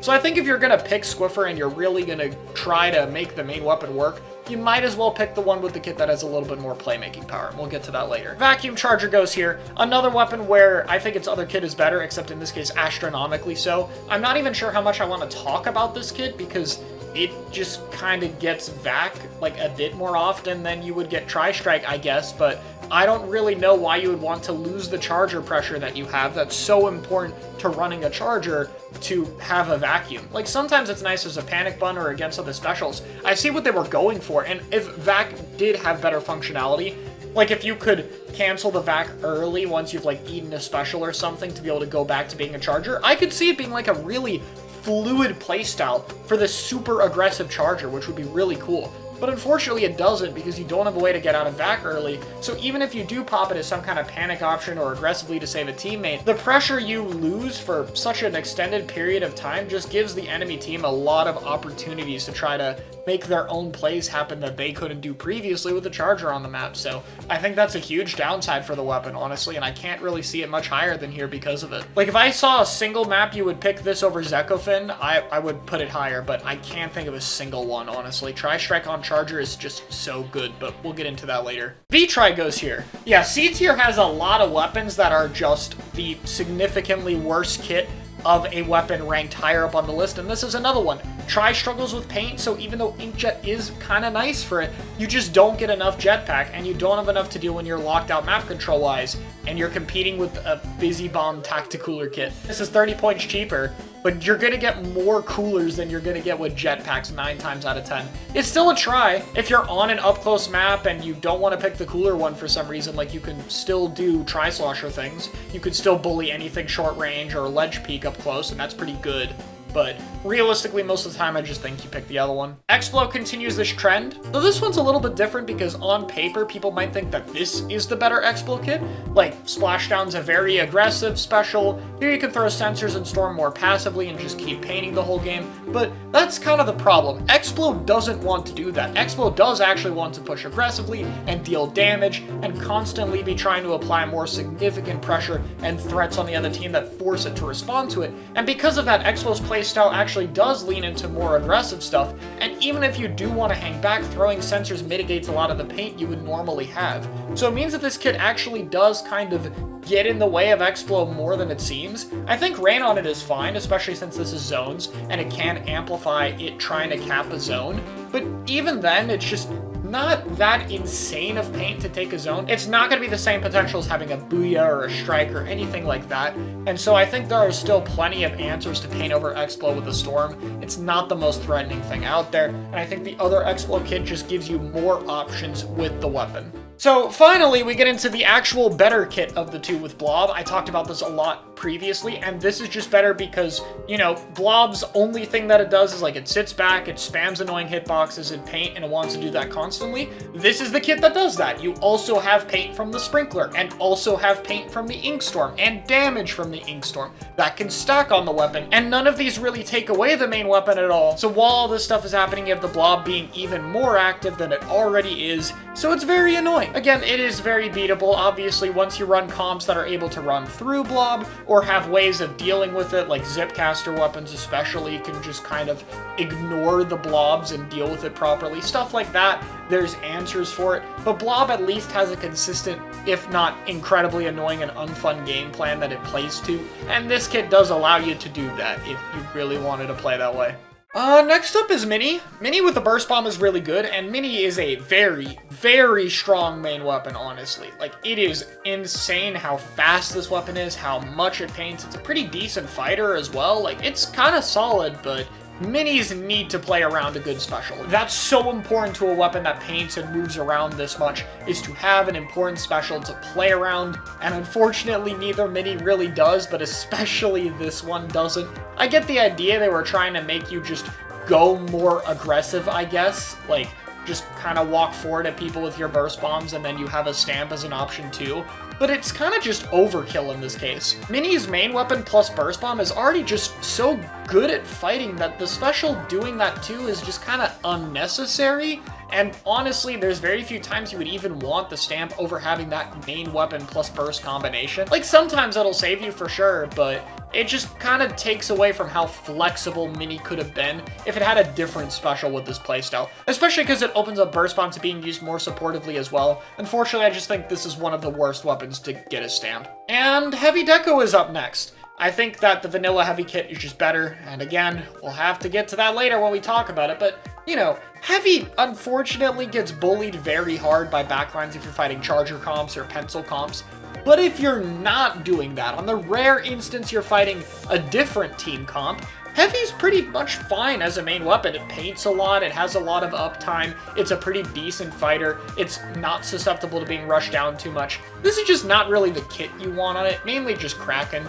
Heavy is really a weapon you want just having permanent uptime, painting the map and applying pressure. It's not really the weapon you want to be a Kraken, and it also struggles a lot when the Kraken runs out. So the main downsides of the special taking away your ability to paint and exert long-range pressure is so much of a problem on this one that I think it's just straight up better to pick the other Heavy with a, in theory, worse special, because it at least keeps your game plan a little bit more active. Ballpoint Nuvo goes here. Yet another ink vacuum weapon where, yeah, pretty much always just want to pick the better kit. This can't spam it as much as V-Jet, but it's at least okay as a main weapon. Like, the short range mode plus ink mines does make it hard to rush down, so you could fight a little bit with it, but Ballpoint has Fizzy Jet, which is just such a strong kit that, like with V-Charger, I really don't see a reason you would ever pick this over the other kit. And unlike V-Jet, you can't even just go, well, I'm just picking it to spam vacuum, because it doesn't get anywhere near as much as V-Jet does, so unfortunately it's kind of in an awkward spot.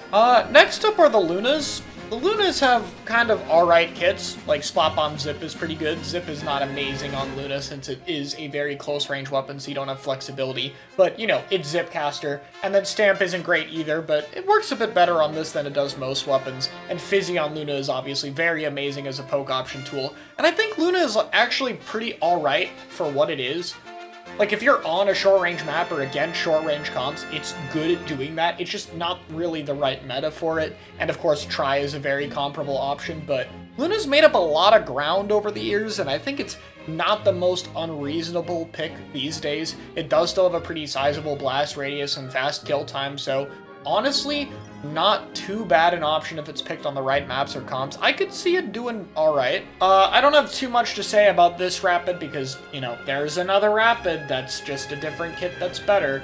Mine and Strike are not too bad, honestly. Like, if you actually get map control, this is a very threatening kit. Between Mines and Rapid damage, there's a lot to keep track of, and Strikes help with its pain. It can flip zone, it can control space with it, it's really nice. But unfortunately, the main problem is when this weapon's locked out, it doesn't have a lot to do, and Strikes means it's very susceptible to being rushed down, since it's just, you know, main weapon and special weapon have the exact same weakness. That's a little bit of a problem. So, it's an alright main weapon. I'll talk more about Rapid when we get to Rapid Deco. It's an alright option that has a bit more flaws than it's worth it. Our final vacuum option of this tier. There really just is a lot of them to talk about today. And again, it's another one where there's just a better kit higher up the list we'll have to get to later. In this case, I think Vac on Rapid is alright. You don't get it too often, but it is at least something you can use to defend yourself in some situations. If you're being rushed down, it's situationally kind of useful. You do lose the pressure of, you know, having a Rapid, which is kind of the main reason you pick the weapon.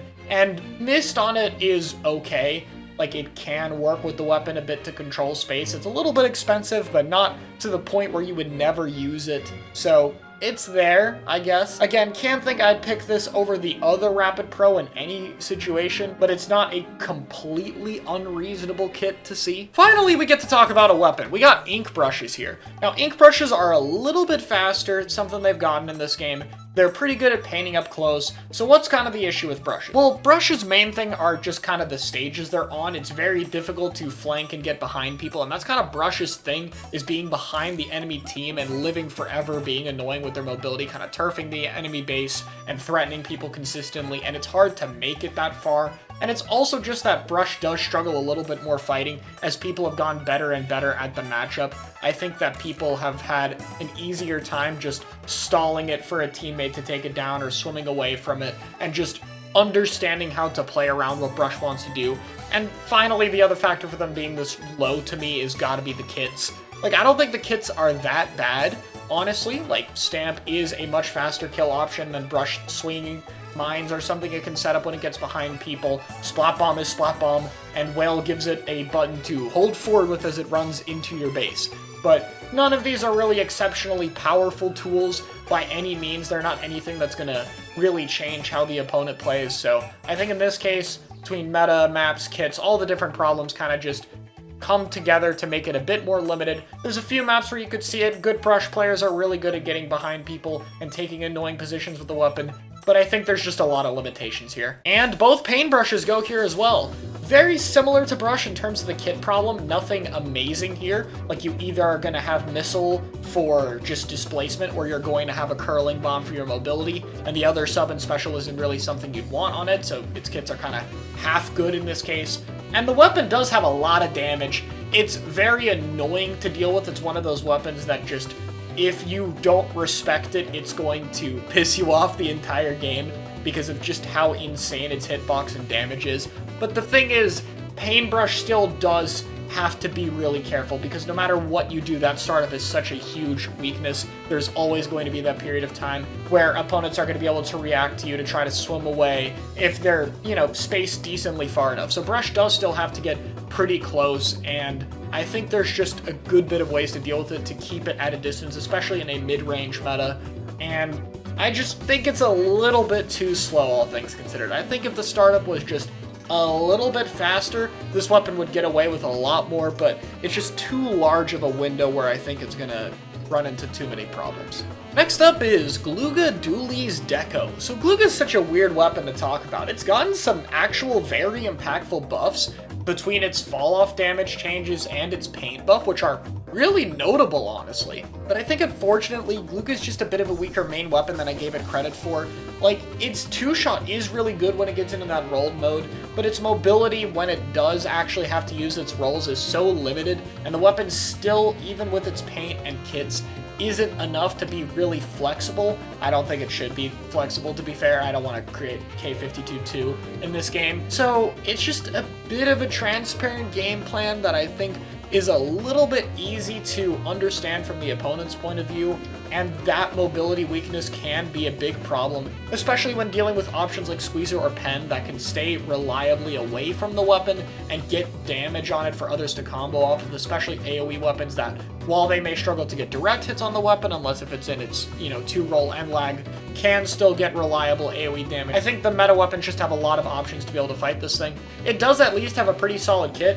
Sensor is Sensor. Not really much synergy with the main weapon, but it's fine to locate people right now. And Zooka is Zooka, and locating people is nice for your Zooka. You're not going to have too many of them, but you're not going to have too few either. It's going to be enough to where I think it is a sizable strength of the weapon. So, I mean, in the hands of a really dedicated Glooga player, maybe this one could be a little bit higher. Maybe people can get a little bit better at working around the weapon, especially when we get to the other kit, which I think has a little bit more options to deal with its problems, but I think it's still going to be an uphill battle. And next up are both Tetras. Decent bit of weapons in this tier being ranked together as well, I've noticed. And Tetras are kind of the deal of, do you want to have a sub-weapon or a special weapon? Reef Slider is at least probably most synergistic on Tetra in terms of a Slayer weapon than anything else, because you're going to run it and die anyway, so I guess a panic button that might kill people or stall you out is par for the course, but of course the difference between that and a Zipcaster Tetra is night and day. Tetra with Zip is an insanely strong combo, but now you have a Sprinkler, so you have no way of poking the enemy out of the way. You basically are just going to roll at them and pray, and most of the mid-range weapons are just going to have an option to deal with that. Unfortunately, Tetra's whole thing is just QR, run it down, and that's not really as special as it used to be. When you fought stuff like Crab that have problems turning and weapons that don't want to walk forward, that was a big strength of the weapon. But now most of everything that's being picked is a fighting weapon that can hold forward and run it down when it has cooler. And I'm not denying that Tetra can still run down main more than most other weapons can. That is still kind of its thing. It's just not that special of a strength anymore. I have very little to say about this Dowser's kit. It's not too bad. Like, Mine and Whale are alright for what they are. You can trap people with them, use it in combination with the standard fire. Killer Whale can actually combo to help for the weapon's damage, especially if you're hitting fall off, but it's just not anything that exceptional. It's another thing where the synergy is there, but not really that much power, and Dowser just has another kit that has good synergy while also being way more powerful and also helping with the comps it wants to run, and that's something I'd have to talk about later when we get into it, but I think Dowser's is primarily going to be a backless weapon. I think you run this and you want to play a backless composition and use the fact that this weapon can fight so well for its range value and contribute a lot to its team to play to those strengths. And I'll talk a little bit more about how Dowser does that later, because I do think it's important, but the thing to note is in a backless comp, you really want Quad Bomb or close to that, and the kit Dowser has here doesn't really enable anything special backless wise, so I don't really see a place for it. I can't rank it much lower because it's a solid main weapon with a solid kit, so it's hard to put it much lower, but there's not really anything here you can build around. Recycles pretty much everything I said in the other kit. You actually do have to respect this weapon's damage at times. It's the one thing it has, except now it can have a splashdown, and you also have to respect splashdown because that can do some things too. That's literally the only difference. Instead of having a bubble that it's alright with, it has a special that can actually kill you very easily when it's being used alongside the main weapon, so it means there's a little bit more things opponents of the weapon have to keep track of. If it got more splashdowns especially, I think this would be pretty noteworthy. Hopefully this gets like a 190p or 180p in the future, because I think that does actually matter a lot, and this weapon plays very well with splashdown. But that's about all I gotta say. Mist on it is too expensive with how the main weapon's ink consumption is for what it does, and, you know, it's still a recycle. All the problems I talked about previously are still here. Wiper Deco, wow, what a drop-off. I know missiles got nerfed since after the weapon came out, but I mean, we really didn't realize how much the vanilla Wiper made up for the weapon's kill time problems until we got a kit that didn't help with it at all, because, wow, Wiper cannot kill very easily on this kit. It needs help from other people and other damage sources, and for a weapon that's supposed to be so fast and oftentimes very independent, that's just a huge weakness. You know, if you get map control, you can get missiles, you can set up beacons, that's not the worst thing ever, but in terms of synergy for the main weapon, it's just so bad here. The playstyle is not something you ever really want to play to. Next up are the Tri-Stringers. I debated putting Inkline a tier higher. This was probably one of the closest weapons to sneaking its way up a tier, but I just couldn't really do it here, I'm gonna be honest. It's got a one-shot at a distance, still a very hard one, but still one that's threatening, especially considering you can hit it over walls. It's got object damage if you fight stuff like Crab, but the main weapon's still just so inconsistent. It at least can paint its teammates in, now that it can paint, like, solid lines for the most part, which is good. And then the AoE spam it has can be a little bit annoying, but now Wellstring is a thing, and Wellstring is much better at doing that, so I'm just kind of unsure what this weapon's spot is right now. It's really hard to play around it comps-wise. It's very inconsistent. It has kits that are alright, but nothing super special. You know, you have one that can paint a lot and move a bit faster, and another one that plays into the kind of trapping and chip damage potential, so they make sense for the weapon. It's just, again, mediocre kit, main weapon that's very inconsistent. It's just so many problems to have to work around. You really need someone who knows what they're doing with this weapon, and I think it's just better suited for other metas where its strengths can be a little bit more something you can build around and something you can actually utilize. Whereas right now, I don't really think you can build around Tri-Stringer that well. I don't think there's really any comp that makes the main weapon feel a lot more insane than it normally does, and that's a bit of a shame. Finally is the custom Wellstring for this tier. This has been a long tier to go over, and Wellstring is a very, very annoying weapon. It basically has the AoE spam Tri-Stringer wish it did, but instead it has a bit less range and much more limited one-shot kill range. It plays more like a midline that occasionally can have backline range with decent paint if you want to spread out all your arrows for minimal damage. It's a weird weapon, but it has some strengths it can play around. The object damage on it is ridiculous. The AoE is still enough to actually ward people away since you're threatening a one-shot rather than just 90 damage like with Tri-Stringer, and you have more arrows to be able to work around. It's harder to rush the weapon down. I think it just has a bit more it can do playstyle-wise. It is a heavyweight weapon, which does hurt its speed a little bit, but nothing you can't fix with gear. I just think that the other Wellstring kit helps a lot more. Both of them are pretty mediocre kits, to be honest, but at least the vanilla Wellstring covers you a little bit more. I'll get to that later. I think if Wavebreaker were to be made good, this could get a good bit of Wavebreaker and it'd be a lot higher, because Sensor and Wave is very nice for this weapon. It just adds to chip damage and location, so it does enable building comps around things that want those strengths. But unfortunately right now, I think that none of the pieces are strong enough to really make something you want to build around, and it's better to have another kit that makes up for Wellstring's weaknesses a little bit more to make it a bit more consistent in a comp, and we'll talk about that when we get to Wellstring. So let's start off the upper tier with Forge, which is kind of a weird pick to talk about. I have to be honest, guys, I'm not a big fan of this weapon. It's just, again, like I talked about with Splattershot Pro, not the greatest at fighting in a very fighting-based meta, but it's hard for me to hate on this weapon too much. Like, if it won a tournament, it wouldn't surprise me too heavily, because it does still get a lot of booyah, it has a solid kit, and the main weapon is alright in terms of flexibility, like it paints okay. So I mean, it's not the most insane thing to win out there, but this is a tier filled with a lot of weapons that have potential, and I'm probably going to give my opinion on it, where it's going to go one way or the other, and this is like the only one in the tier that's just kind of a standard pick that's just there. And next up would be Foil Flings-a-Roller. This is a weapon that was very close to A tier for me, and honestly this is one where I see its potential being a little bit higher because it should in theory be a little bit more sufficient than Vanilla Roller. Like, you have a better kit, you have the ability to paint, you have a bomb, a lot of nice qualities for the weapon. However, the horizontal flick is of course not as insane as the Vanilla Roller, and not having its vertical for combat does hurt it a little bit.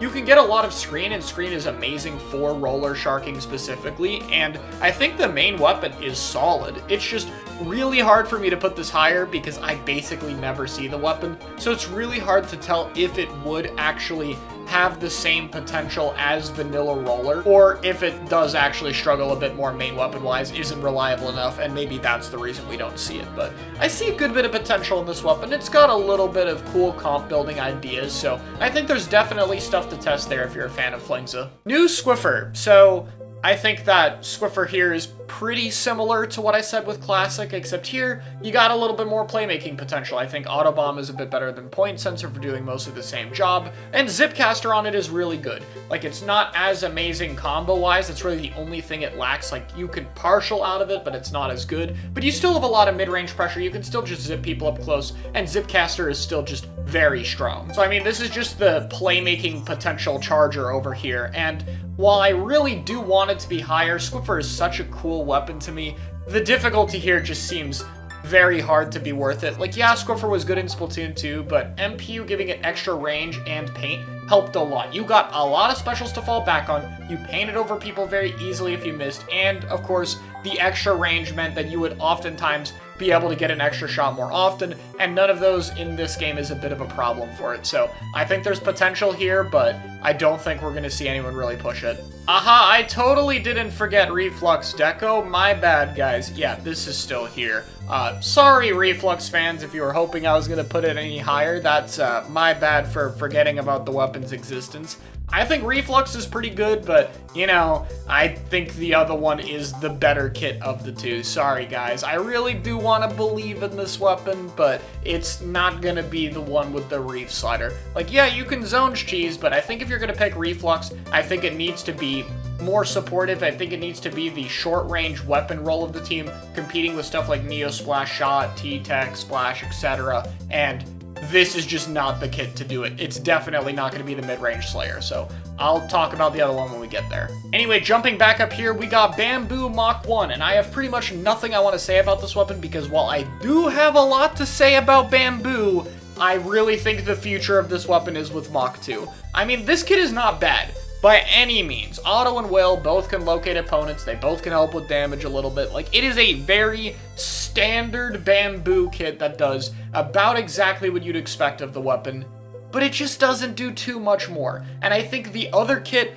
has a lot more potential for team comps with this weapon, because I think Bamboo does have a lot of potential, like it did in Splatoon 2, for backless team compositions. And unfortunately, if you're a backless comp, I don't think this kit really helps what you would want to run with Bamboo, but that's going to be a whole nother long ramble that I'll eventually have to do when I get to Mach 2. So I think this kit is pickable. I could see it for some maps over the other kit, if it's like a really good whale stage, if it's something more flat like Mach-y maybe, but realistically, I think you should pick the other kit, and I'll get into why later, so I can't really put it too much higher. Definitely near the top of this tier though. Yeah, I'm putting Bucket Deco this high. And I think it could be higher. Because, I mean, Bucket with Zip is insane. It's probably the only main weapon to be comparable, if not potentially better than Stamper with its Zipcaster, since you have a bit more AoE and just insane damage. But the downside is having a dart.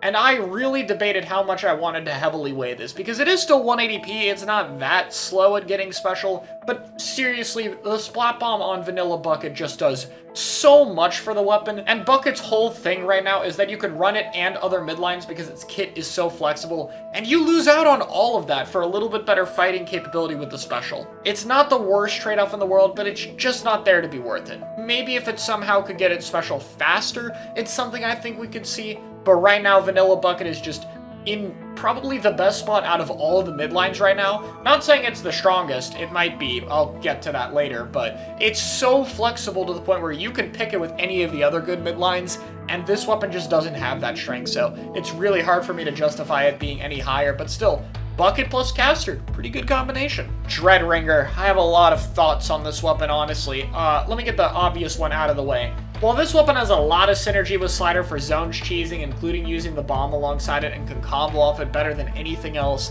I still just absolutely hate Reef Slider for it.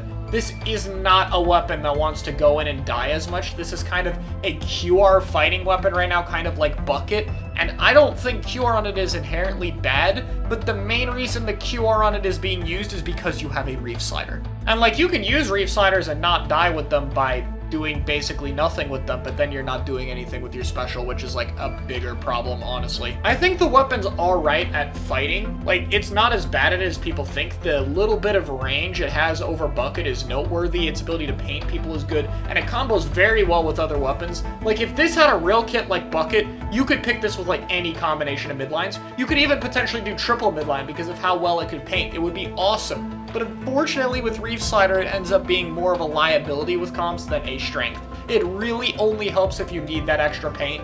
I think there is mainly one map where this weapon is really strong, and that's Brine Zones. If this was a Brine Zones only tier list, this would be like SS plus tier weapon, because Slider on that map is not that bad with how narrow it is and how important cheesing zone is and how easy it is to do with the bomb. So, you know, there's that, but I'm just disappointed with this weapon, because I mean, I think they have to go the route now of like making an even better fighter, maybe buffing the kill range by a little bit more so you could really utilize that over Slosher and other mid-range weapons, but this really just should be a form of support, and it just did not get a good support kit. It is a damn shame. I can see why people enjoy this Dread kit though, like it's fine. I just wish there was a bit more flexibility with it than we have right now. So I mostly talked about Mini when I talked about Hammer Mini in terms of it being a really good weapon, and the trade-off here is a special that is okay sometimes, but now you lose the Burst Bomb.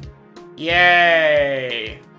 It's technically slightly better. I could see people picking this if you want a weapon that fights better than Junior and you're fighting like double Zooka or something. That's like, it's one spot where it goes this high. But realistically, I don't think Bubble is super worth investing in, and if you're really going for Bubble on zones, there's another option we'll get to later down the list that's a support, so I don't have too much I can say here about Zimmy. It's a really good main weapon. I could see someone winning with it, but unfortunately there's another case if the kits really do hold this weapon back. Both Nautiluses are going to go here for me. Another one I debated ranking higher because, I mean, Naut's a pretty solid main weapon, but mid-range meta is just not the meta that Nautiluses want to be in. While they are very good at bullying short-range weapons, most mid-range options have answers to it, especially those with area of effect like Bucket or Range Blaster. And, you know, even Stamper has Burst Bomb and a range advantage over it, so it's another thing where it's not bad at fighting, but matchup-wise it's still going to have a lot of problems. Naut was typically best at bullying short range, and even then, I think it could be made up for if it had a super strong kit, and I don't think either of its kits are bad, but not enough to make up for its problems. I think Sensor Rain is fine, and Storm does at least allow you to paint a little bit since the weapon's kind of flexible at that compared to Squeezer and saves a shot to kill, which is helpful, while the other kit of Suction Bomb Splashdown gives you the tools you need to actually be a Slayer. And while Splashdown is pretty solid on a weapon like this, I don't think it's really the perfect candidate for it. It's just a little bit slow in terms of being able to get in the right position to use it because its space is a little bit far away. And unlike something like Explosher, you don't have any form of area of effect to guarantee damage before or after, especially given that Expo can also paint over you, making it harder to escape the Splashdown. So I think this is the case of, unfortunately, it's just in the wrong meta for this weapon, but it's still a totally viable option. Next up is V Heavy. So, I mean, this is about the same as Heavy Deco that I talked about prior, except in this case, you get to keep the main weapon more active, you have Sprinkler Paint helping out with your uptime, and Wavebreaker is basically just an ink tank refill. You can kind of use it to body block a little bit. This weapon can play off of Wave decently well, but for the most part, Wavebreaker's job is just to keep the main weapon perma-firing, and that is a big change compared to Heavy Deco, which not only doesn't have that, but has to be a Kraken for 8 seconds. This weapon just wants to exist and shoot and have a presence on the map constantly. Like with Heavy and all the other Splatlings though, this is really best when there isn't a pencil or other charger on the map. That's where this becomes a real weapon, and 90% of the time or more, there's gonna be a pencil or a ZF on the field, so good luck with that. Both normal blasters go here. Like I talked about with Not, these weapons mostly excel at bullying short-range weapons, and it's a mid-range meta. Even then, though, the fact that they're this high kind of speaks to how crazy the main weapon of regular blaster is. It's just so fast. Its end lag is literally faster than Luna, which is ridiculous. The radius size is a little bit less than range blaster, and it has a bit more jump RNG, but you don't even really need to jump with how quick this weapon is. It's not even that big a deal. And the kits it has is fine. I wish that the Splashdown kit had anything other than point sensor, because I think Splashdown combos so well with this weapon, and it's so useful for it, and unfortunately sensor just takes away your time to get it. You can do gambit things with it, and it's still a sensor, it'll have use cases, but if it was anything that helped you get your special, this would be so much better of a kit than the vanilla one. And that's kind of the reason the vanilla one has an edge. Bubble is not as good with it, but it still can be used aggressively. But in this case, having an actual bomb does help out a lot. I think you can pick this for shorter range maps. If you're against shorter range comps, that's fine. And even into mid-range, I think you still have enough power with the main weapon to be able to make it work. It's just going to be a lot more of an uphill battle than picking a blaster that does a little bit better. And yeah, S-Blast falls another tier since the previous list I did. I just think it's not worth it right now. I think it's mostly better against short-range weapons, and while there's plenty of potential between the multiple firing modes, large short-range blast radius, burst booyah kit, it's just so damn difficult to fight mid-range weapons with how small the long-range AoE is, and while the buff helped for sure, it's not enough to make it anywhere near as consistent as it needs to be.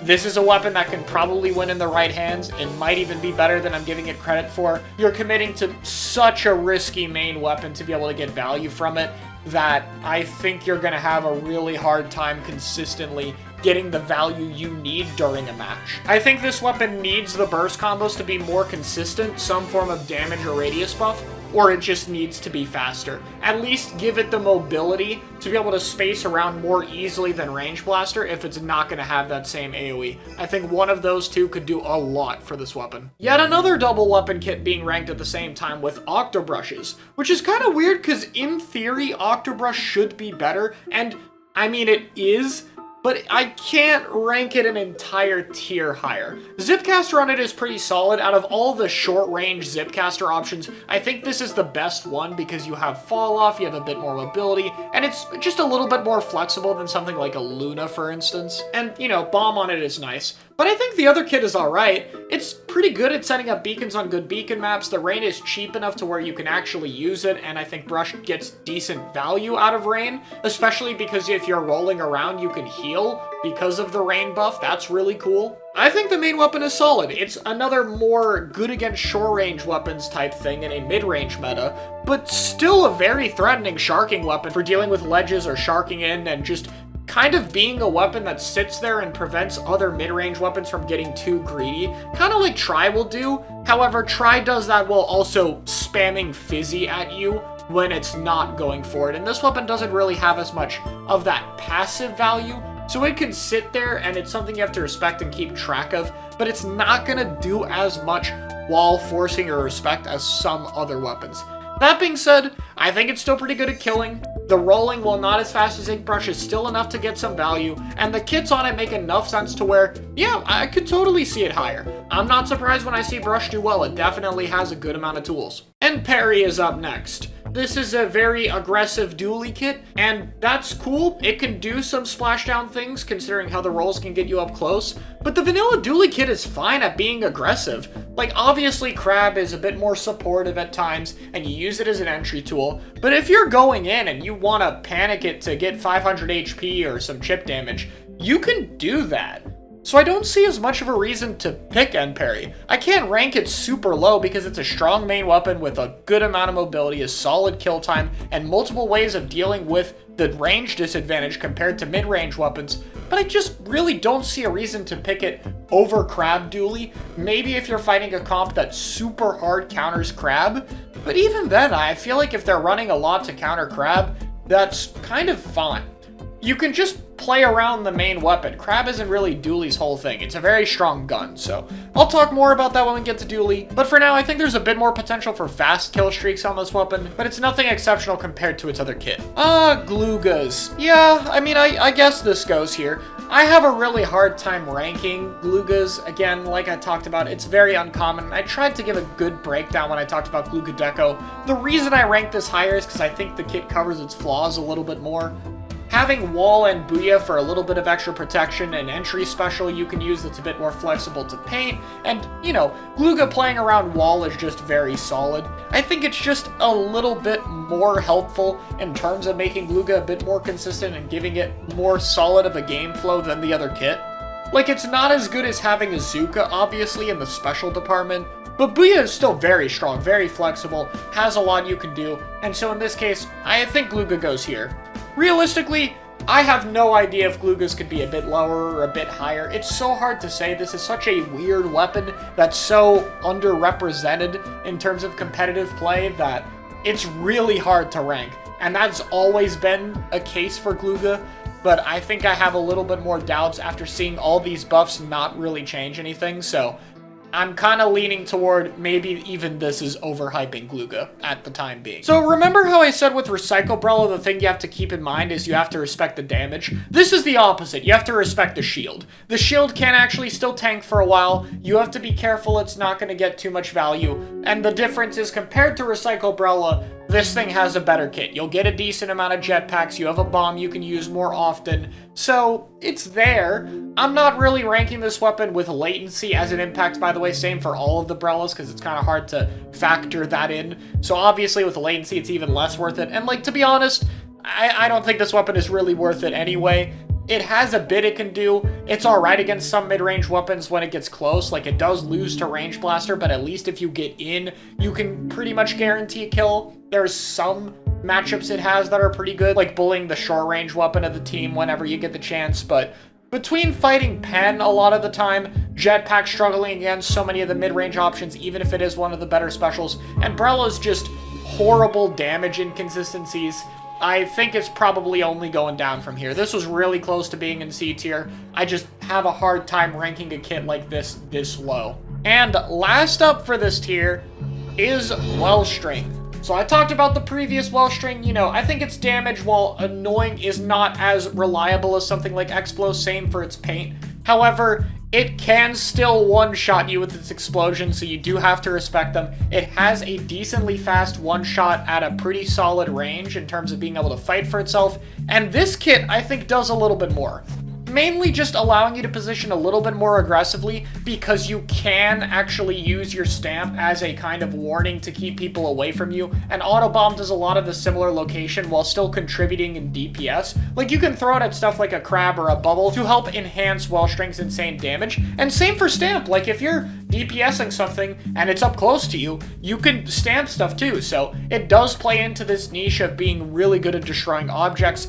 But I still think it's a little bit hard to play around comp-wise to be much higher. But at least this is a bow with some real potential to me, so that's kind of interesting. If they buff Stamp a bit, I'm very curious to see how this would do. And I mean, I'm not talking about other modes too much, but I do think this is a real Rainmaker weapon.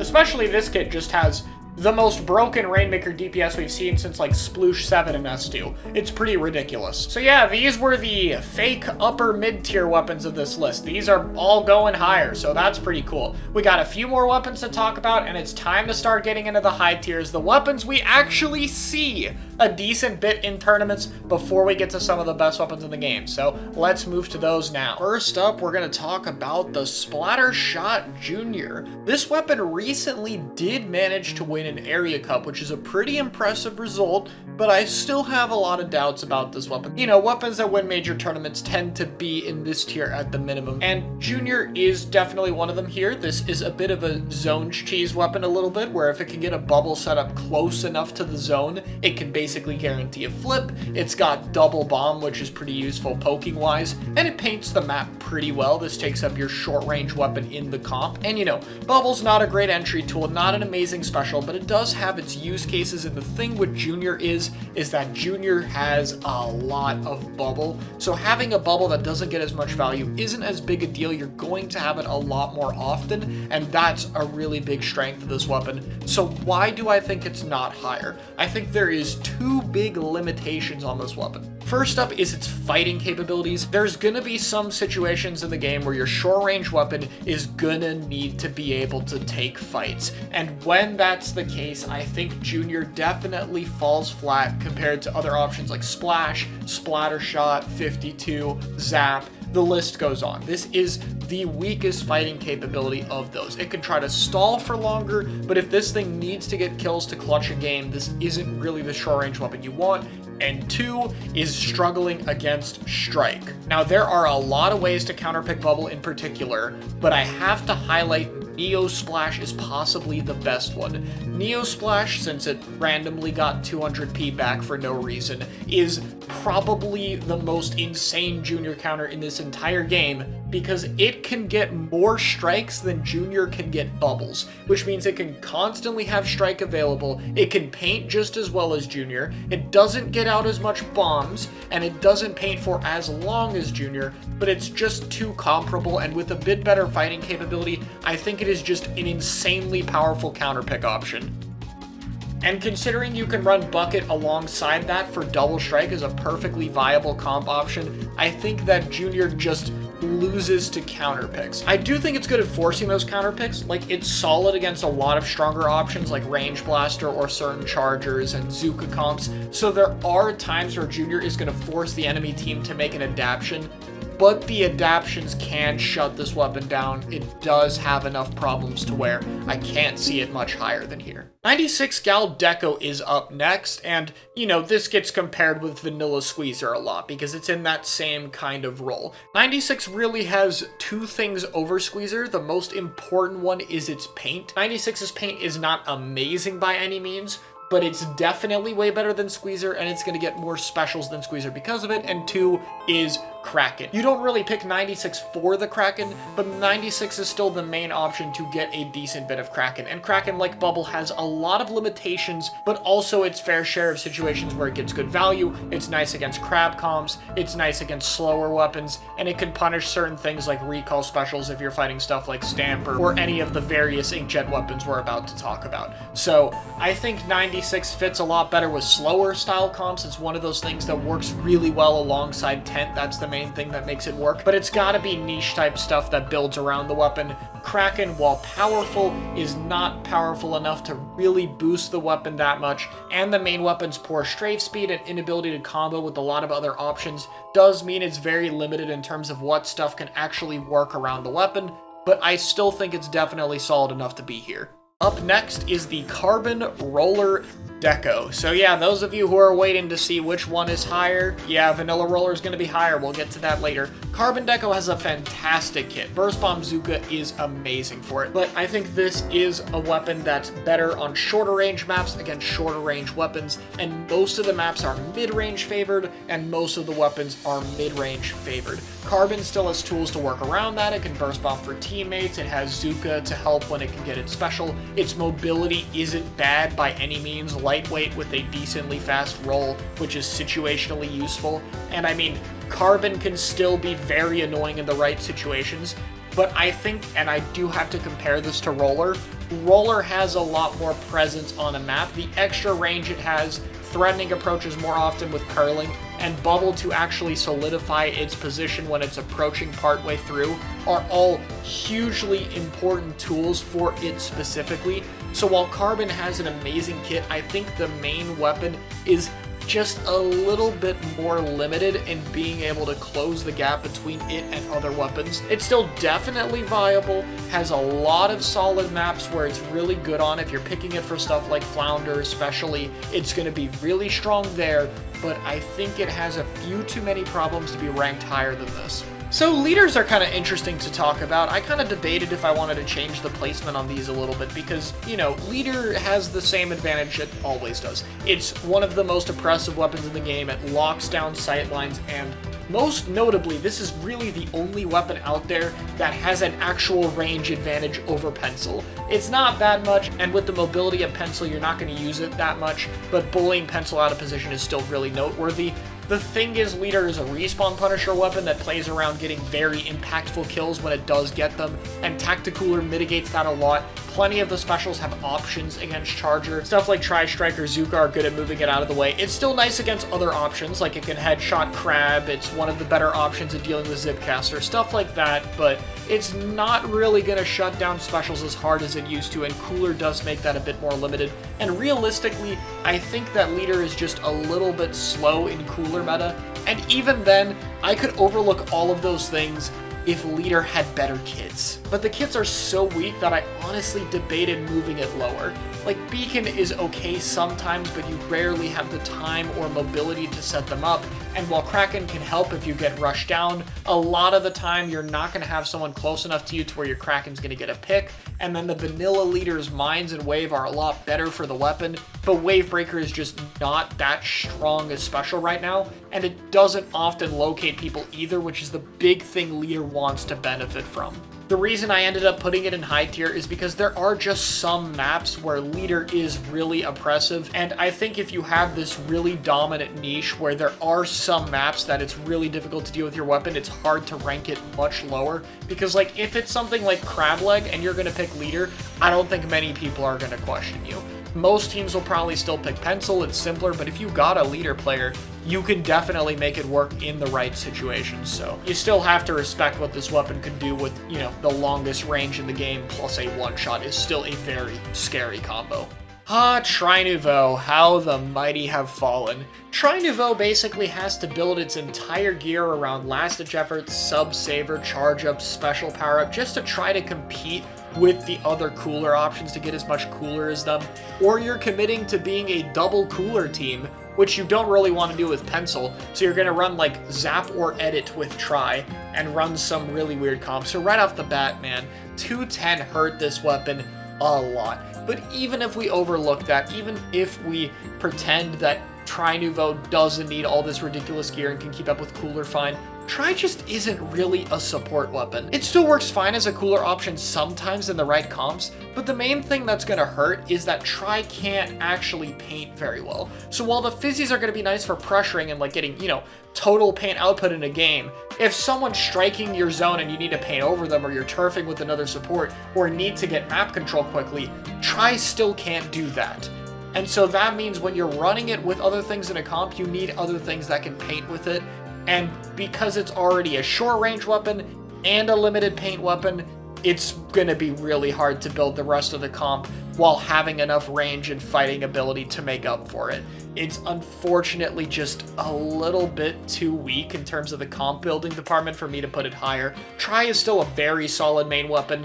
It bullies short-range stuff while still having enough range to contend with mid-range weapons. It still keeps people very cautious to avoid getting up close to you. Fizzies are still very powerful, but unfortunately, I think there's just too many problems in terms of building around the comp, and the fact that Tri is not a support weapon that prevents me from putting it much higher.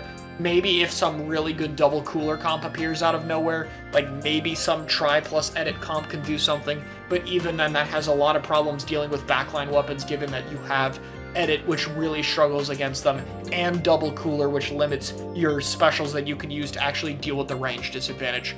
Basically, I think there's just a lot of problems that have to be solved, and if there was some magical combination that solved all of them, Tri would absolutely be higher, but I just don't see that combination right now, personally. We're getting through the last few anchors before we talk about the chargers in pencil, and Explo is definitely a lot better than people have given credit for. I think custom Explo has definitely caused a little bit of a resurgence in this weapon. We've seen a little bit more of it, and really, I think the main weapon is the main thing we're talking about. The main weapon is good. The ability to paint over other people while doing area of effect is a very strong combination that helps a lot with comps. If you run it with stuff like Range Blaster, Slosher, Splatana, Stamper, you can pick it with Edit, and it's really good for those weapons to balance out the times they want to be more aggressive, since one of them can hang back, which is really nice. So there's a lot of solid comps you can build around with Expo. It has a lot of valuable strengths, it synergizes well with a lot of mid-range weapons in the game. But it is going to take the pencil slot, and an unfortunate fact of the game right now is that non-pencil comps are just harder to make work.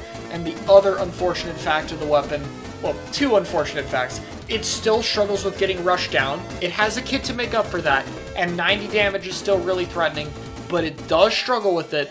And two, the kit. Now, the kit on it is not bad. Wall is pretty solid if you need to try to stand in the open, and this weapon works very well with Splashdown, much more than people gave it credit for, including me, and with the Splashdown buff, it's able to play more aggressively. The most important part of Splashdown is it can contribute to its paint to be able to help flip objectives, something the main weapon already does, and two, it gives a reason for opponents to respect it and back away, which means Expo can play more aggressive and can't get rushed down as much. And while Splashdown is not an amazing special, it's pretty solid, and you can get a lot of them on Explosher in particular, so it's very threatening, and Splashdown tends to work very well with a lot of the comps you run Expo with. Honestly, guys, I could see a future where Explo is even higher than this. I could see it breaking into the top tier realm. I think the comps you have to run are still really difficult for the weapon. You would either have to do like the Edit Expo Stamper +1 type deal with something like Splash, or potentially try to run more mid-range fighting weapons, ditch the short range, and just have enough paint to cover because you have an Explo. But I do think it's possible. And the difference between this and a lot of weapons in this tier and those lower is I do think while the comps themselves are hard, Explo synergizes a lot and provides unique opportunities for so many of the main weapons right now that want to run with it. I desperately wanted to put this a tier higher. I've really debated it for the longest time, but until it gets proven a little bit more, I have to put my personal bias aside, and I'll say that I'm gonna put it here for now. Next up is Ballpoint Splatling. Back to A tier. Hey, it's not that bad. It's Fizzy Jetpack. That's a pretty strong kit. The main problem is just, similar to Brella, pen and midline weapons are really good at bullying both it and the jetpack. But even then, I have to say, if you're not fighting charger comps, that rare time you fight like an edit team on something like Undertow, for instance, where it's not as common, I think Ballpoint does a lot better. When its counters aren't being ran as often, the weapon's still insanely powerful. It gets a lot of jetpack, insane kit, very flexible main weapon, has a lot to work around. But again, the hard part is just that it's very susceptible to getting counterpicked. Range Blaster can do really good against this weapon. Bucket does good into it. Stamper, I think, is solid into it. And that's not even talking about, all the different chargers from Bamboo, Firefin, E-Leader, Pencil, all options you can pick into it. Even with that, Ballpoint is just way too good of a weapon plus kit for me to put it any lower, so I think this is a fair spot for it. If it's picked in the right situations, it's good. If it's not, it's still possible to win. It's just very difficult. Neo Splash got to go from 210 to 200 before you did. It's a damn shame. Honestly, Rapid Deco being 200 or 190 like it should be would be higher on this list. It would be an S, potentially S plus tier weapon, because it's a really solid kit, but man, you get so few inkjets on this weapon. And, Rapid is solid right now. Unlike Rapid Pro Deco, it doesn't comfortably slot to an anchor roll, and it has a bit more difficult matchups against midline weapons. Not bad into them, but you are still closer in range value to them. You're more susceptible at getting shot back. And the kill time is something to work around a bit if you're not getting directs or torp combos, which are actually nerfed compared to S2. They don't go as far. It's a little bit difficult. This weapon is hard to play right now. It has a lot of ink efficiency issues, it has gear issues, it has special output. It's just really tricky, but it's still a Rapid. It works well with stuff like Bucket and Stamper in particular at enabling those weapons. It still has a solid kit. It's pretty good at locating people and controlling space with its torp, and the few times it gets Jetpack's a good special for it. It's a good way to extend kill streaks, help with retake tools, or if you have Tacticooler, you could be really aggressive with Jetpack too, and that's honestly a solid option for it. I really wish this was higher. It's literally held back primarily by points for special, which is the most unfortunate thing, and if it got something like Lightweight, that would help too, just to make the gear dependency a little bit less of an issue, but it's so close to being better right now. It's just very hard to pick it compared to other options. If you want to pick Rapid, Rapid Pro Deco exists, and if you want to pick a more aggressive blaster, the range blasters exist. So it's just kind of stuck in the middle of those two weapons. Again, very close to being higher. It doesn't need much in the buffs department, but for where it is right now, I can't put it higher than this. Both the Dually Squelchers go here next. This is yet another Area Cup winning weapon. Well, technically, the Area Cup winning weapon is only the custom Dually Squelcher. I checked, apparently Vanilla Dually Squelcher was not picked a single time when it won, but I think I have to put both of them here. You know, Vanilla Dually Squelcher has a much weaker special, but it does have a bomb, whereas Custom Dually Squelcher is the weaker sub, with Beacon not being as useful for it, though not bad. Sometimes you can set up beacons, it has decent mobility for that, and, you know, 10 points more expensive, it has a cooldown, but Super Chump is so much better of a special than Wavebreaker, it's not even funny. Chump's paint output helps a lot for running this with weapons that don't paint as much, it gives it more objective presence, and having to deal with Chumps and Dually Squelcher rolling around does effectively stall it out. It's pretty understandable to see why this was the main kit picked out of the two in that Area Cup run, and I mean, Dually Squelchers is a main weapon, let's talk about that. It's not bad, it's just really difficult. Like a lot of weapons in this tier, its ink efficiency is hard to work around and its kill time is difficult to work around, but the mobility and range value you get are still really, really good. It's very difficult to hit this weapon, it can stall for a long period of time, it can dip in and out of fights more easily. It does have a presence that forces other people to deal with it if you're good enough at the weapon. Its mobility for its range value is really its claim to fame. It is insane at that, and it's such a shame that the DPS is a bit bad, the RNG could be a bit of an issue at times, and none of the kits are really that exceptional because this weapon would be amazing to see in the meta more often. This is like top 5 on weapons I wish would just get thrown a random buff and be more prominent in the meta. These are so cool, and they're so close to being there right now. I just think a little bit more would help, but if you're a dedicated Dually Squelcher player, you can make it work. It's got enough to be able to win. It's one of the higher weapons in this tier for me. I always enjoy seeing them. Very unique weapon in terms of the tools you get, so I'm gonna put him here. Dowser Dualies. So, those of you who watch the second channel know that I really hyped these things up pre-launch. I was so excited for this weapon. I felt like this was the perfect thing to enable backless comps. It was the return of Jet Squelcher, but better. I was so excited for it, and I still think it can work. You know, whether it's backless or being ran with pencil, I think the weapon can work. But man, the paint on the weapon, I was hoping it would be enough to work, but I think it's just a little bit too low for the comps you want. Like if you're running Dowser plus, you know, like range bucket or some combination of midlines that don't paint very well, I think you just don't have enough paint. Even with Zap as your 4th weapon, I think it's just a little bit too low, and that's a damn shame because I think it's the big thing that it needs to enable all these different sorts of comps is just to paint a little bit better in its standard fire. Its rolled paint is fine. The main weapon is still pretty solid. The range is decent. The turret mode has a lot of range, a far dodge roll. The weapon's a bit ink hungry, but not that bad. It's got a decent amount of gear freedom. It utilizes burst bomb really well.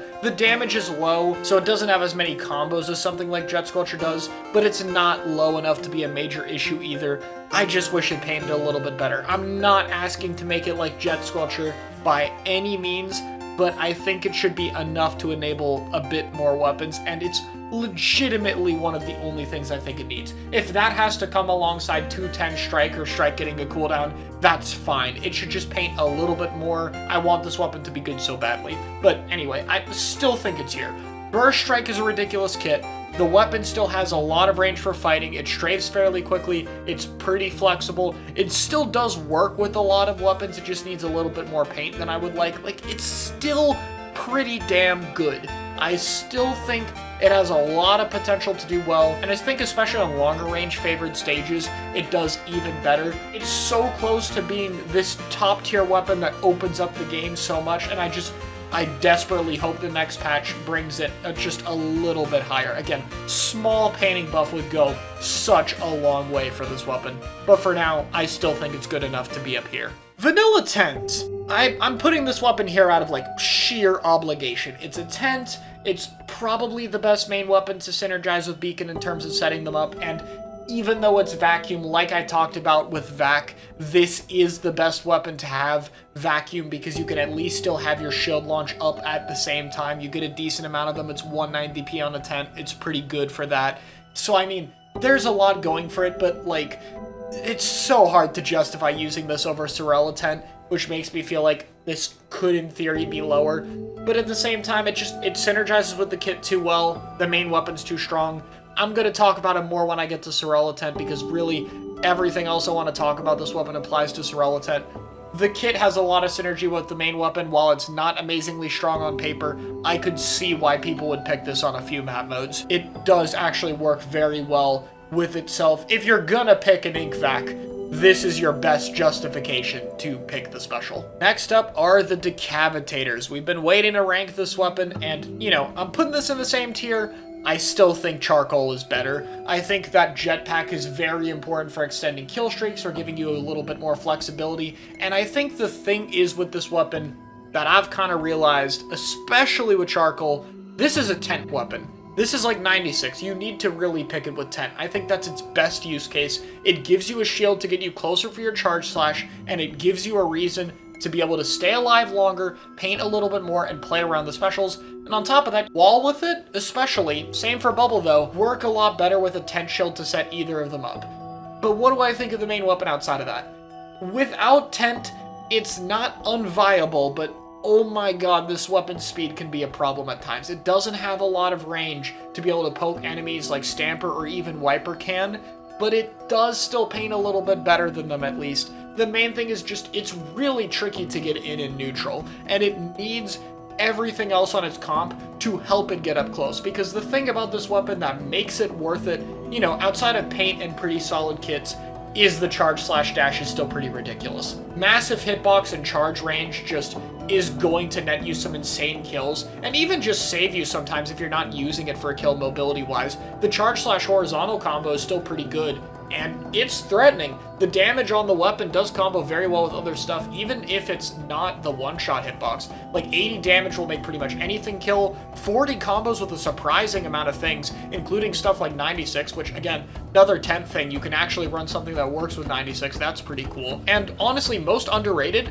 the up-close horizontal slash does 70. Like, that's gonna kill a lot more than you might think by itself. That's pretty noteworthy. But again, I do think it really just needs stuff to help make up for its speed. Even compared to something like Roller, which does rely on its team, it's so much less self-sufficient. Mint gives you a bomb to poke with, which is fine. It's okay with Bubble. It can't guard its Bubble as well as something like a Roller, but it's still pretty good, and it's kind of flexible where it can still paint a bit alongside it, especially paired with Suction Bomb. And Charcoal, on the other hand, well, it takes a little bit to get used to because you do dash a little bit further than you throw it, but once you get used to how to set up the wall properly, wall to help your approaches and stabilize does allow you to kind of poke your way forward a little bit more, or give you a way to help stall an engagement, which is very helpful for this weapon with how far it goes in with the charge slash. So I think potentially Charcoal could be a little bit higher. It definitely has enough characteristics to be a unique weapon worth it over other options because of things it can do alone, but it's a lot harder than I originally thought it was going to be, honestly. You really do have to be very careful with your timing and how you're using your charge slash, otherwise you could end up like dying 15 times a game and getting very low value. So it is a very difficult balance to strike. Welcome to the #1 counterpick weapon in the game, the Splatana Wiper. It can bully some short range stuff. Torp and Hammer are really good against some mid lines like Range Blaster. The weapon's very fast and annoying to deal with, but it doesn't kill very fast if it doesn't get a charge slash, and the kit is still a hammer weapon. So, you know, a lot of positives, a lot of negatives here. Wiper can be very annoying to deal with. It has some good matchups. It's nice in the right team comps, but I think it is very specific as to what you're fighting. If you're fighting the wrong stuff, like 52 comps in particular, I don't think it's worth it. but depending on what you're fighting, the weapon's pretty good against a lot of other options. I didn't even mention the object damage. Like, this is great to pick in a tent, for instance, so there is a lot of use cases for Wiper. If it's being picked against the right weapons, I think it's good, but it does fall under the definitely a counterpick weapon category to me. Finally, on the high tiers, bit of a newcomer is Reflux. I do think Reflux just barely sneaks its way into this tier. I really debated having it lower, but the added potential of the mid-air charge is just hard to overlook. It's a really hard weapon to kill. Good Reflux players are honestly pretty good at fighting between its tap shots and partial charges and insane mobility. This weapon is fast. This weapon and Wiper are both very close to having shooter mobility, which is ridiculous, but the difference between that is Reflux is also very flexible with its painting. Reflux paints very well, and it gets an entry special with Missile.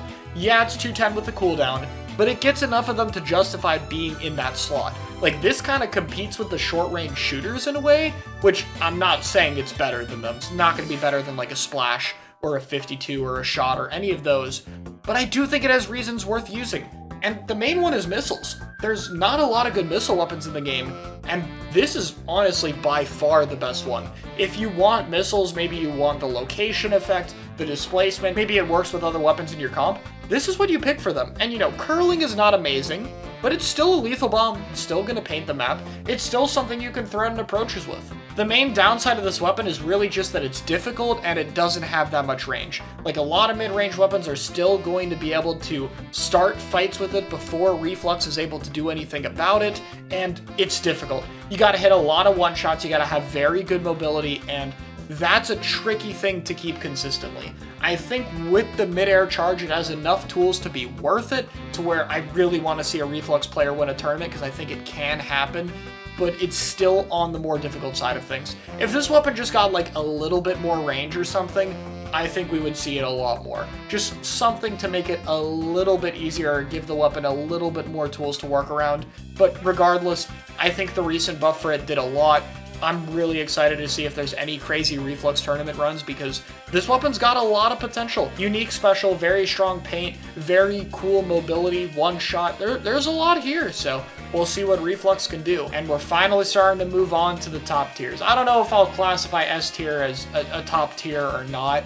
I guess it kind of depends on the user. Some of them almost fall into that tier, some of them don't. I don't know, I'm not really gonna figure it out. I'm kind of arbitrarily labeling these, but that's what we'll get to next. Anyway, we're gonna get started with the 10 attack Splatter Shot. You know, I used to hold the opinion that this was better than Neo Splash, and when Splash was 210, maybe that's more comparable, but currently, I don't really hold that opinion anymore. I'll talk about it more when I get to Neo Splash, but I think the unfortunate case for T-Tech is that Tri-Strike is a much more supportive kit, and Splatter Shot is the more aggressive of the two main weapons, so it just doesn't mesh as well. I think Suction Bomb is the better supportive bomb in this case. T-Tech can fight a little bit better though, and I guess like Splat Bomb is totally worth having over Suction at times. Regardless, T-Tech versus Neo Splash is the most boring debate of all time. I don't really care. The weapons are so few distinct from each other.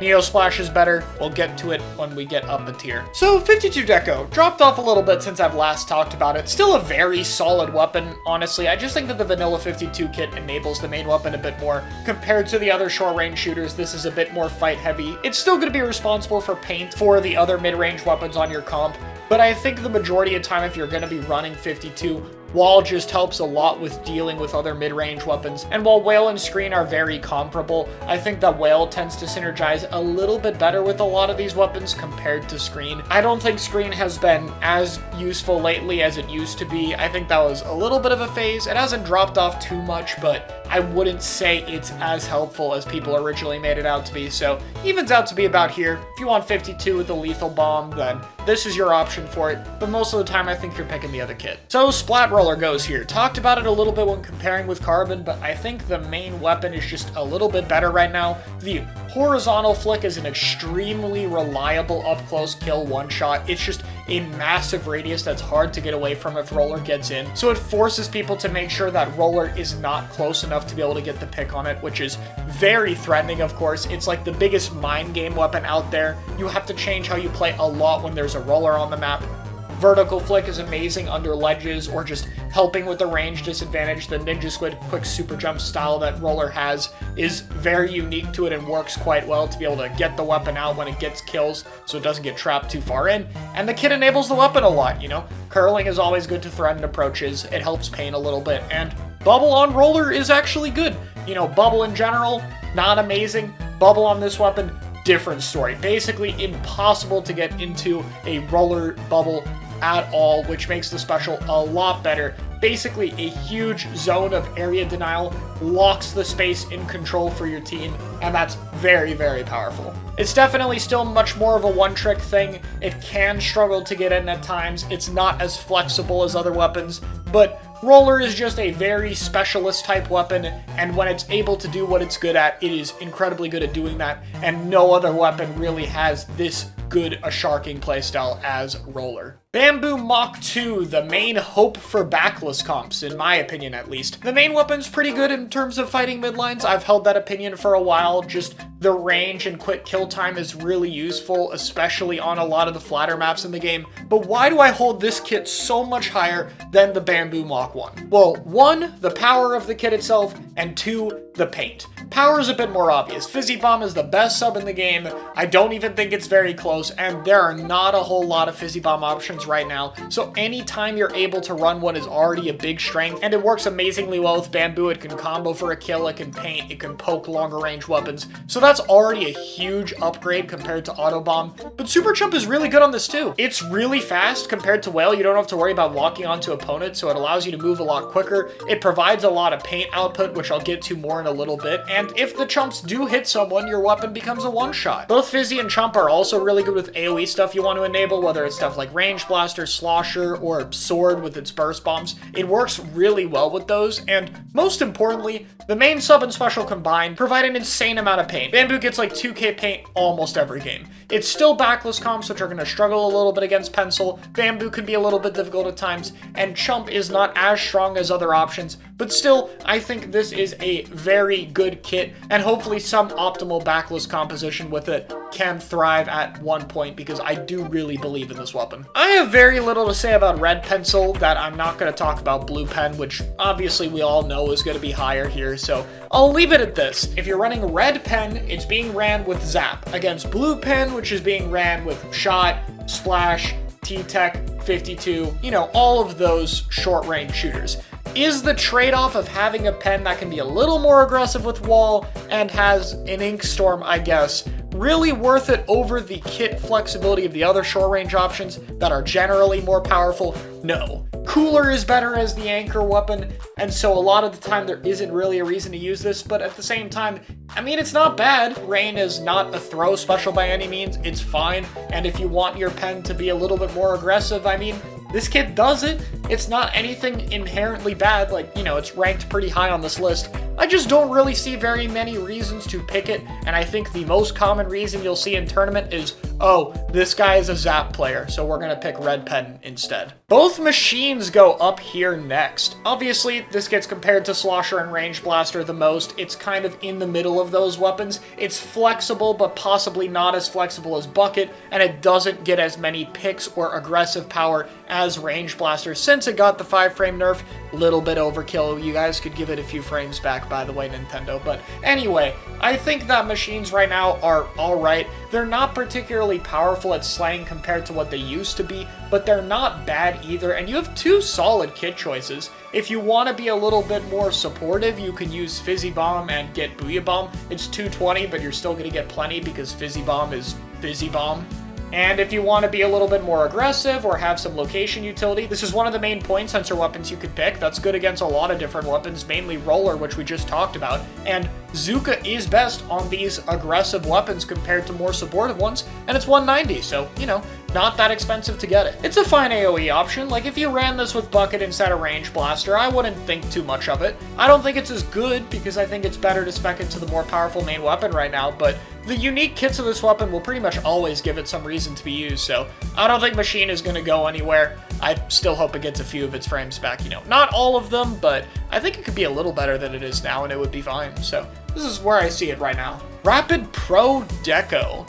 So the big argument for this weapon is it's one of those weapons that bullies mid-range weapons. It's really good against stuff like Bucket, it's really good against Range Blaster, and honestly, it's like one of the only weapons in the game that has a winning matchup over Squeezer to me. That's a pretty good reason to pick the weapon. Yeah, you have to run it with Zap, so you're not running pen comps, which makes it a little bit more difficult, but this weapon works with a lot of different options. It's pretty good at that, and while its kit isn't amazing by any means, it definitely docks at some points. It's not bad either. Dart actually combos with this weapon alright enough to have its moments in a game, and Whale is amazing with the type of comps you would actually want to run with this weapon. It's a fast ink tank refill with extra damage that keeps the main weapon very active. I just think the trade-offs in terms of paint, comp, and again, not as strong tools as other options, is a lot of stuff to work around. It can definitely be worth it to me. It's a plenty viable option, but I do think Rapid Pro Deco comps have a little bit of problems, and most importantly, while it's not that common right now, I think double short range is very good at dealing with these type of comps. It's like the one weapon where I could kind of see why teams switch off double midline to play like 52 shot or something against it, because yeah, the shorter range weapons kind of remove a lot of the reason you pick the weapon. Doesn't make it bad by any means. Rapid Pro Deco is fine against short range weapons, but I think what makes it excel in this meta is fighting midline. So I think it's a little bit susceptible to counter picks as well. A lot of very small, minimal weaknesses that keep it from going much higher to me. Nothing that major, but there are just a few different things working against it to keep it from going any higher on the list to me. Duali's always been a really tricky weapon to rank because it falls into the shorter range category, but compared to shooters, it doesn't paint as well. This is your lethal bomb plus crab option, which is pretty good for short range, but I think Duali is just kind of in this awkward middle ground. The main weapon is a lot stronger than short range shooters, and it provides a bit more fighting capability, but a lot of times, if you're going to be running this as a shorter range comp, you really do need to paint well for your other two weapons, which I think limits Duali a little bit. Honestly, I think the best case for Duali is something like Stamper plus Bucket. You know, the midline pair that relies the least on having other people paint for it compared to the others, and has weapons that synergize very well with Crab specifically. And if that comp, with Pencil as the fourth obviously, did better, I could see Duali being higher, but I think in most cases, having the short range weapon be more supportive is what's best right now, and have a bit more paint output, which is what these other options provide. It could still be worth it, you know? Duali's a very good main weapon, dodge rolls to close the gap are great, they don't really have too many terrible matchups right now, they can be good against some of the common options, so it is a solid pick, all things considered. One I could definitely see going higher more than lower, just presents a little bit of comp challenges. There's definitely a lot of tent counters at the top level, which is kind of the reason why it's dropped off a little bit, but that always comes with a little asterisk to me, because if you have to use like a crab tank and waste your shots on Umbrella Shield, that's still a resource you have to use on it.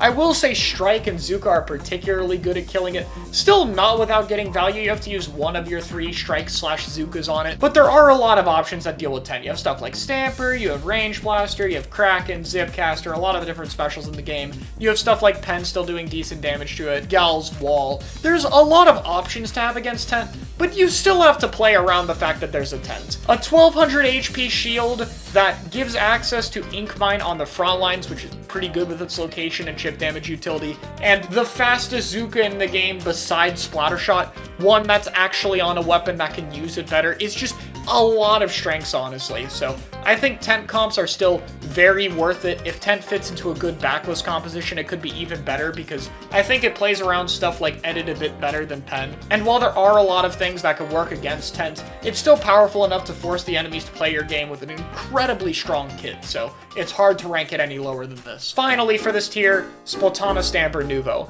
Another weapon I don't have as much to talk about compared to V-Sword, because it's one of the best main weapons in the game, so while Crab is very powerful, losing that main weapon for Crab is something you don't want to do as often as getting an enabler type thing like Zipcaster, where you still get to keep the threat of a sword around, just enhance it a little bit.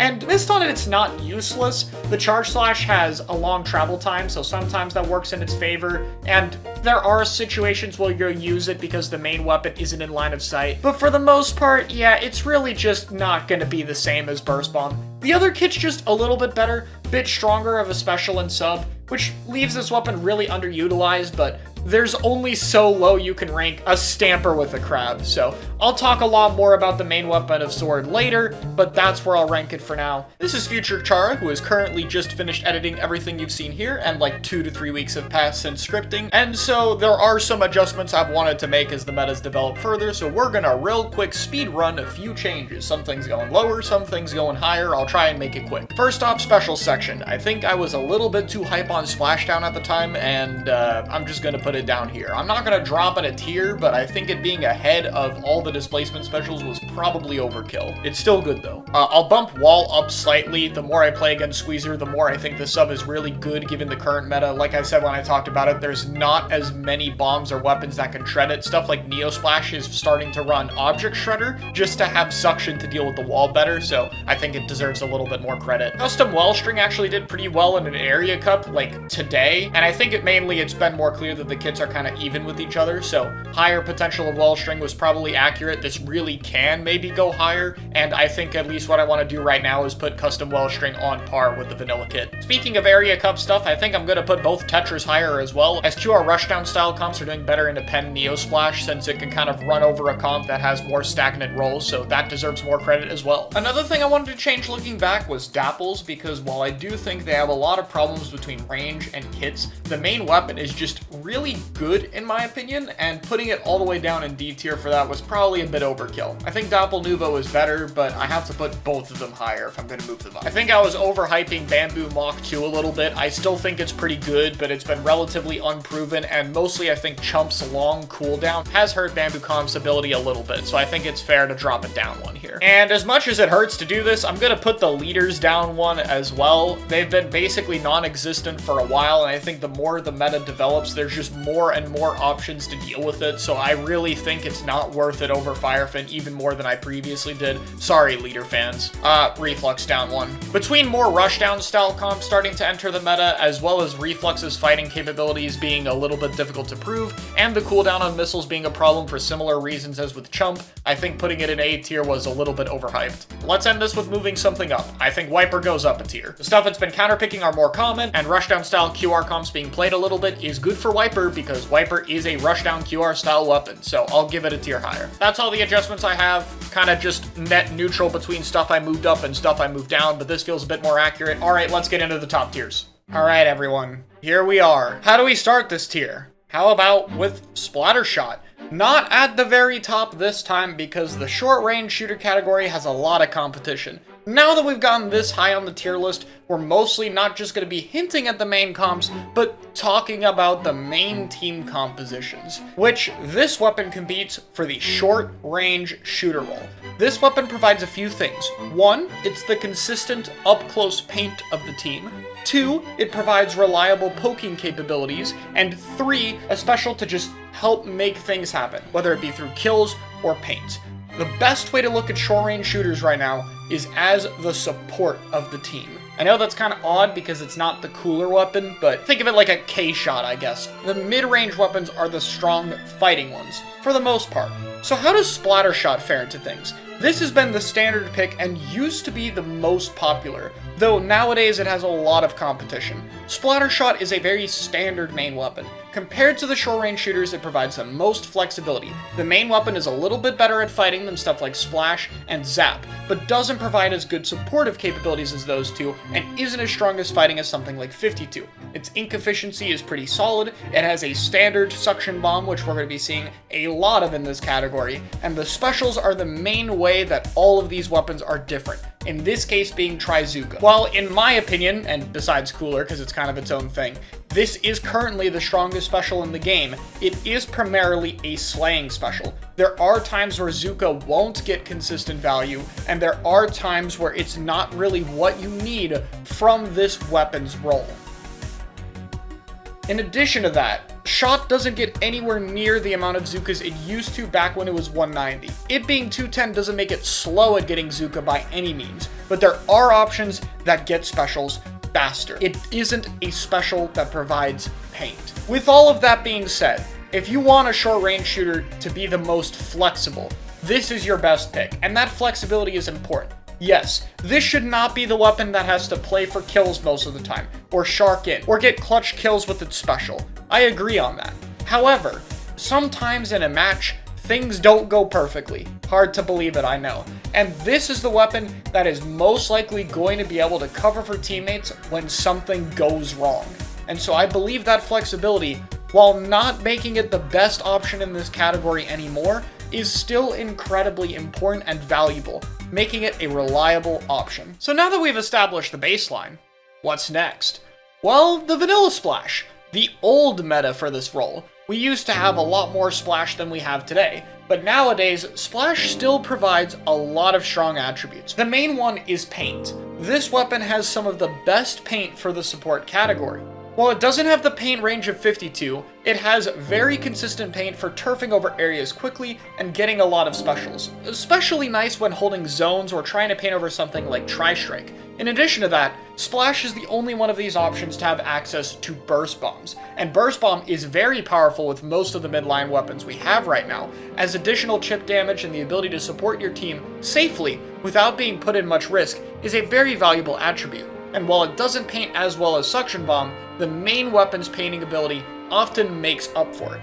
This is also your option for Crab. While Crab might not be at its former glory that it used to be, it's still an amazing special to have right now. If you need a temporary anchor, this is what it's good at, making it one of the better options if you're running backless comps, since temporary anchors are something that kind of comp really wants, especially to do stuff like give jumps. However, with Pen, there's usually another weapon responsible for giving jumps, and so Crab has had to be used a lot more aggressively than it usually does. And that's fine, Splash can do that, but it's not always in the best positions for that, and there are a good amount of options at dealing with Crab.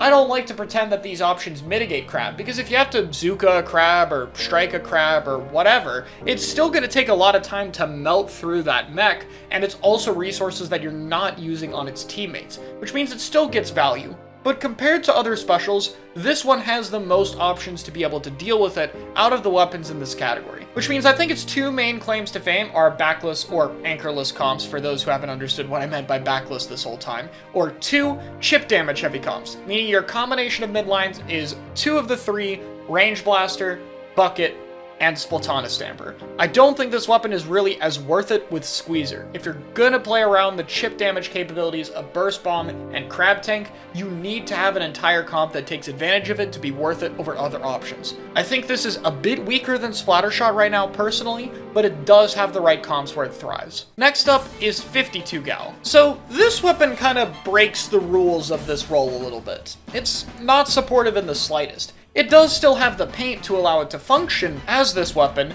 and sometimes you can even play it alongside one of these short-range shooters if you really want to try that, since it has a bit more fighting capabilities.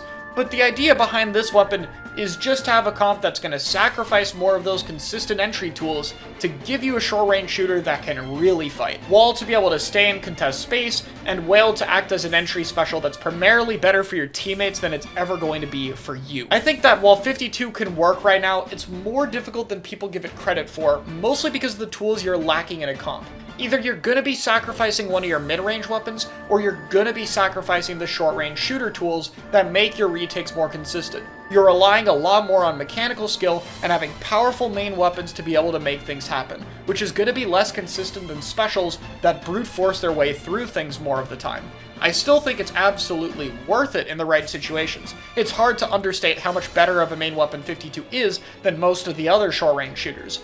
But it's still giving up a lot of tools. That's going to be something your team has to work around. Which means comp-wise, kind of the opposite of Splash. I think if you're playing 52, you really want to play it with Squeezer. I'm not saying you can't run it with some of the other options, but I think pairing it with Squeezer as another wall weapon that's really good at fighting, and having a lot of individually good fighting weapons that don't have to combo as much with each other, is the way to go with a weapon like this. But I don't think it's the winner either. I think the winner of these four is currently the Neo Splash Amatic. So this weapon's development back into the meta mostly came from Japan. There was a little bit of a trend there to run stuff like Splattershot Jr., because Shot and Squeezer were both very common. So Junior's ability to serve as a counter to Zooka was very important. In the Western scene, this isn't really as much of a thing. Not necessarily because of being behind, in this case at least, but more because Junior was going to be a dead end. The combination of Bucket and Stamper is ridiculously good at taking care of Junior, even if you are committing to running a shot against Bubble, and was more than capable of taking it down.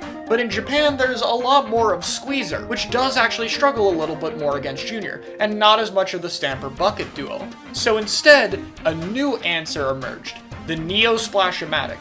Switch off the Splatter Shot and pick a weapon that instead turns the table on Junior and demolishes it.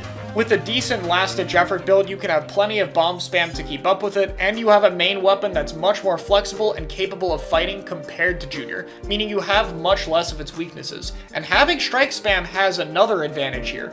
Paired with having the best paint of any short-range shooter, it provides a lot of speed. Being able to consistently get strikes to allow your teammates in, as well as paint the map so quickly alongside those strikes, means that your team is going to move a lot faster. The quicker you can turf the map, the quicker your midlines can go and start cleaning up the team fight. And so Splash's speed is a big advantage and why I think it's at the top right now. 200p just allows you to get 10 to 12 strikes with the lack of cooldown and insane paint the special has, and that's really important when you're running so many weapons that don't want to waste time painting. Even Pencil gets to do a lot more when it's not painting. It gets to focus more on chip damage for teammates and helping them out with their fights or painting them in rather than focusing on covering the map. And so Neo Splash opens up the options for teammates more than anything else. But that being said, despite being the winner here, I haven't put it into X tier, and it's definitely close to going there. But why do I not think it's there? Well, one was what I talked about originally with Splattershot, that flexibility. Neo Splash stacks into doing what you want from this role the most: consistent paint, entry tools, and support. However, you are sacrificing the fighting capability compared to the other weapons. The Vanilla Splash has a burst bomb and special it can use to help fight, Splattershot's a better main weapon with the special that's the best at getting kills, and 52 is built for fighting. Neo Splash can fight decently, but it is the weakest at that. If you get into that unideal situation where the Neo Splash has to clutch up, it's going to have a harder time doing it than any of the other options in this list. The other factor is sometimes you're going to be running comps that don't need as much paint. In particular, I think Bucket plus Stamper is much less paint dependent than the combinations with stuff like Range Blaster and Squeezer. And so while I don't think it's bad with those combinations, I don't think Neo Splash is particularly the best choice with those. This weapon is the baseline of what the role needs. It takes the supportive nature that this role has been moving into and is the best at doing that. But while it doesn't sacrifice it too much, losing that bit of extra flexibility in the long run, I think, does make it close enough to the other short-range shooters that I have to rank them in the same tier. Again, I still think it's the best one out of the 4 weapons competing for this role. However, I think there's enough downsides to where I wouldn't say it has a solid dominant use case over the other weapons. There are reasons you will see the others, and I believe we will still see most of these other weapons a good amount. Hey, but what about Zap? I didn't really talk about Zap. That falls into this role, right? Well, yeah, but the thing is with Zap is it's another cooler weapon, and you kind of already have that. I mean, double cooler's a thing, but not really as much with Pen most of the time. So Zap kind of gets away from competing with these weapons, because Zap is going to be the cooler weapon, it's picked with different comps. And Zap is here because, yeah, while Backless is not the best comp right now, if you're gonna run Backless, this is probably your main option to pick. So Zap has a very dominant niche, like a few other things in this tier. I also think that it's a bit more solid of a main weapon than it used to be. The extra damage going from 28 to 30 to help combo with things better, and a bit better spread in terms of being able to paint for longer without it messing you up, are noteworthy buffs that have helped it be a little bit more consistent than it used to be. This is kind of in the middle of Splash and Splattershot to me, main weapon-wise, a little bit better at painting and supporting the shot, but not as good at fighting, while still having a little bit more range to work with than Splash does. It also can use Suction Bomb a decent amount, and Cooler doesn't really play too much of a factor here. It gets enough of them to work for that role. I think Zap is fine. It may be fine until the end of time. Especially if they keep buffing at the moment, it looks like it might not be anyway. We're finally at the point where we're going to be able to start ranking some of these insanely powerful midline options. And Foil Squeezer is the first one I'm going to talk about today. And in my opinion, the weakest out of the main midlines. Now, why is that? Well, personally, I believe for the types of comps that you're running V-Squeezer with, the other kit is the better option. This main weapon is ridiculously strong. I'm going to talk about it a lot more when we get to Vanilla Squeezer. And I think the advantage of Full Squeezer is it works a lot better for the main weapon. Being able to tell where people are, have a bit more flexibility with your toolkit, and stuff to deal with opponents sharking you out, one of the weaknesses of the weapon, is really important. And while the special is not particularly strong, it's not weak either. And being 30 points cheaper over the other kit, even if it's with a special with more of a cooldown than Zooka, is going to get you more of that special than the vanilla kit. However, to be able to talk about this weapon, it really comes down to what comps I think are absolutely best for Squeezer, and when it comes down to that, this kit is not the best one for those comps specifically. So I'll get to that more when we get to Vanilla Squeezer. But I do think it's enough of a difference to drop Squeezer down a tier, at least for this one. Wow, we gotta talk about a lot of shooters there. Let's move on to something else with Firefin, a weapon that I think is kind of slowly losing some ground here. Honestly, it was very close to being ranked in the S tier for me, but I decided I had to put it up here. We don't see as much of Firefin these days, but when a good charger player does flex to it, you still see it doing a lot, and it's a good reminder of just how powerful this main weapon is. It's a very quick charge time that can play pretty aggressively and has a lot of flexibility. And by the way, I know I haven't mentioned this for this list, but I'm ranking scoped and unscoped the same. I'm aware it's not actually the same. Typically, unscoped leader is a little bit better than scoped leader for the flexibility and movement, and scoped Firefin is a little bit better for the extra range, but like, I just don't care enough to put them in different tiers, guys. I really don't, so I've always done it like this, plus it looks a little bit neater. Anyway, while we're talking about what this weapon's good at, the kit is amazing for it. Wall helps you position more aggressively or defend against other weapons that could rush you down, and Tri-Strike is amazing for it. Gives you the ability to let your team in, cap objectives, and cover its painting weakness. It's pretty much a perfect kit for this weapon. So why do I think it's possibly going lower and isn't as common right now? Well, the answer is team comps. Typically, chargers have been played with some combination of short-range shooters like Zap Shot 52, stuff that can bomb other weapons out of the open, be more self-sufficient with something as selfish as a charger, and make up for what that weapon's bad at. But that's not really the comps you want to run right now. So instead, charger's being played with midlines, which is fine. I mean, it's just another powerful main weapon like those midlines are, just in the backline role, but it does mean oftentimes pairing a more selfish weapon with less selfish ones, and it also means you're gonna have a bit of a paint problem. The main way of solving this is probably just doing something like 52 Zap and Squeezer, taking advantage of 52's increased main weapon fighting capabilities to keep up while still covering for the paint weakness. But the point is it's going to be a little bit difficult, and that alongside a very difficult main weapon to be consistent with is where the problems arise for me. I think Firefin comps can definitely work, but it's committing to a very different style of playing the game that everyone has to be very good at doing, and it comes with its own fair share of downsides. For now, I decided that the main weapon's insane strength and very powerful kit, as well as being the main backline option for Tri-Strike right now, are enough to put it here though. So next up is Edit, and I don't know how much I have to say about this weapon, because the main use case is, oh, hey guys, Undertow Spillway is coming up, after this is Flounder. The Pen player is going to play Edit again. Here we go. The maps that aren't great for Pen, and you want to run Pen comps, you just run the Edit Splatling instead. It's right there, and it does a very similar job. I'm not saying there aren't other use cases. You can run it instead of Pen on most pencil maps, and it's probably fine. It's a very strong main weapon. It has a good strafe speed, solid painting capability, partials are good enough to fend for itself, and full charge Edit can mow down pretty much anything. It doesn't have as insane synergy with most of the other midlines as something like Pencil does. It's not going to be comboing or painting for them as much, but it's going to be a little bit better at defending itself and being more flexible to working as a midline in the right situations, because that's really what this is. This is a midline weapon. I wouldn't really call Edit comps backless comps. I mean, technically they aren't, but Edit's slow charge speed kind of makes this feel like it's more of a Splatling comp that just doesn't have as much range, rather than playing to the style of not having an anchor. Curling Bomb on it is not the most amazing thing. I mean, sometimes you can use it as a bomb. The weapon's so ink efficient it can actually use it, but realistically it doesn't matter that much. Splatlings are just one of the classes that care about their subs the least. in general, unless if your name is Mini, it doesn't really matter too much. It struggles a little bit against some of the longer range stuff, like Squeezer has mobility comparable to it and a bit more range. Pen can shut it down pretty hard. Range Blaster can be pretty good at getting reliable damage on it despite its high speed because of the blast radius, but I mean, that's about it. Not too many downsides here, and considering it's a pretty dominant use case weapon on the right maps, it's hard to put it much lower. So next up is the other edit Splatling.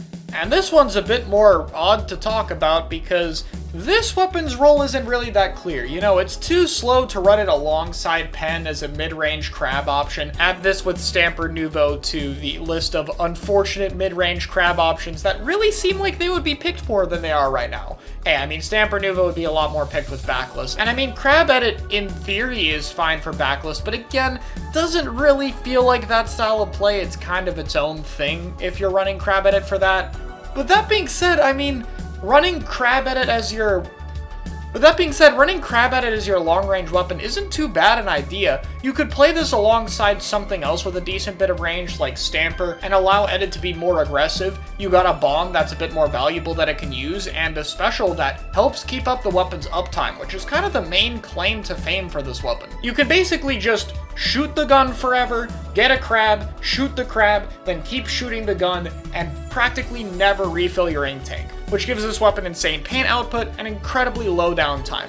The only real difficulty here is the weapon's charge time that I've talked about before with Vanilla Edit, and how exactly it slots into comps right now is a little bit awkward because it doesn't really neatly fit the pen and midlines type deal we got going on right now.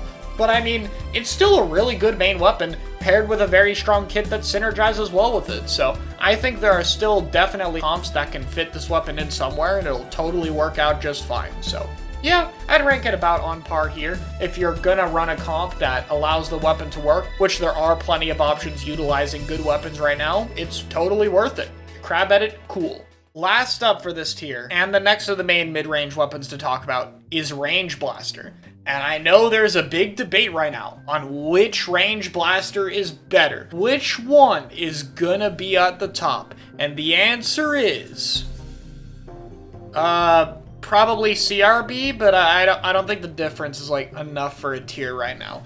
Look, if I wanted to put my personal bias into this, I really do think that CRB could be here for zones. I think that it is the better kit, and I think it's by more than people give it credit for. I think at its peak, it can actually compete a bit with Stamper and Squeezer. I'm not gonna pretend it's better than them, it's not, but I do think it could go here. But if I put my personal bias aside, which I kinda have to, you know, this is like favorite weapon with Dream Kit, so, you know, kinda implies that I would rank it higher than most people. Then I'm gonna put it here. It's worth noting, for those who don't know, that both the best Western Range Blaster and Lobster, or Robusta, I'm not quite sure how to say his name, sorry, in Japan, both think that the Vanilla Range Blaster is the better of the two. Why? Well, mostly because the special keeps the main weapon. And this is a big factor with all of these insane mid-range main weapons we're talking about. Keeping the gun matters a lot because the main weapon is such a big part about why you pick it that you don't want to not have it at a certain point in the game.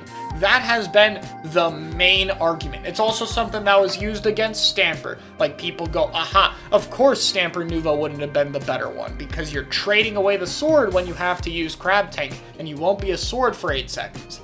However, I don't think this argument is as sound as it looks. Because when we're going to the Stamper comparison, Stamper's into tier higher, by the way. I don't think this surprises anyone who keeps up with comp. Stamper has Burst Bomb instead of Mist, and Zip Sword is better than Crab. The argument isn't really just that it keeps the sword main weapon, it's also, hey, the sword kit is actually just significantly better than Stamper Nouveau's. Like, if it's not backless or very specific maps, it's hard to justify picking it anyway. Range Blaster is not the same thing. Kraken is definitely way better than Wavebreaker, and I know Range Blaster is probably the best weapon for Wavebreaker right now. It has a very reliable combo, the location tool is useful, opponents jumping lines up directs, you can use it as an ink tank refill, occasionally at body blocks. I know, I've used this weapon for a while, I'm very aware, and there are still plenty of maps where I will pick vanilla range over custom in a tournament setting personally. However, I do think that custom range is better, mainly because I think that Kraken is still worth it. Obviously, Kraken has its problems, some of which don't matter as much for range. Like, obviously, Kraken not being able to paint the zone very much doesn't matter as much because, I mean, this thing isn't gonna do it either. But losing your main weapon is a problem, and Kraken is difficult. I think that's becoming more clear as more Range Blaster players at top level have to use it. Being able to get consistent value, whether it be picks, funneling enemies, or burning special resources, is a tricky game to play. And doing it improperly is worse than no value from the special. It can be negative value. You could have done more if you had a Range Blaster helping on the retake than you did a Kraken that didn't do anything. You can't expect people to have perfect Krakens every time. Even when we get to Zipcaster Sword, which is as good as it is, a downside of the special is, yeah, sometimes you're gonna zip in and just die immediately. It's gonna happen. Even the best Kraken users a year from now with experience on the special are gonna have some Krakens that don't do anything and die. And so the highs of the special have to make up for it. And that's what I think it can do. Whether it's camping jumps, burning other resources like Zooka and Crab, or just being used in situations where the main weapon wouldn't be able to be as advantageous, I think there's plenty of situations where Kraken's unique strength set is going to be able to be worth it. I also know I gotta argue with the other end of the spectrum because there's some people who think that Kraken is way too broken, and well, I think that's mostly a lack of experience fighting Kraken. Being able to use and deal with Kraken is its own little mini game in a sense. It's not really comparable to anything else, and both players are getting better at using both sides of that equation. And so, with all of that being said, while I think that losing your main weapon is still a valuable downside that's a knock against the weapon, I think as Range Blaster players get better with Kraken in terms of when they actually use it and how they use it, it will be clear over time that custom range has a little bit more potential. That or they'll buff Wavebreaker, because they haven't buffed in a while, and then maybe this argument won't work anymore. What about the subs?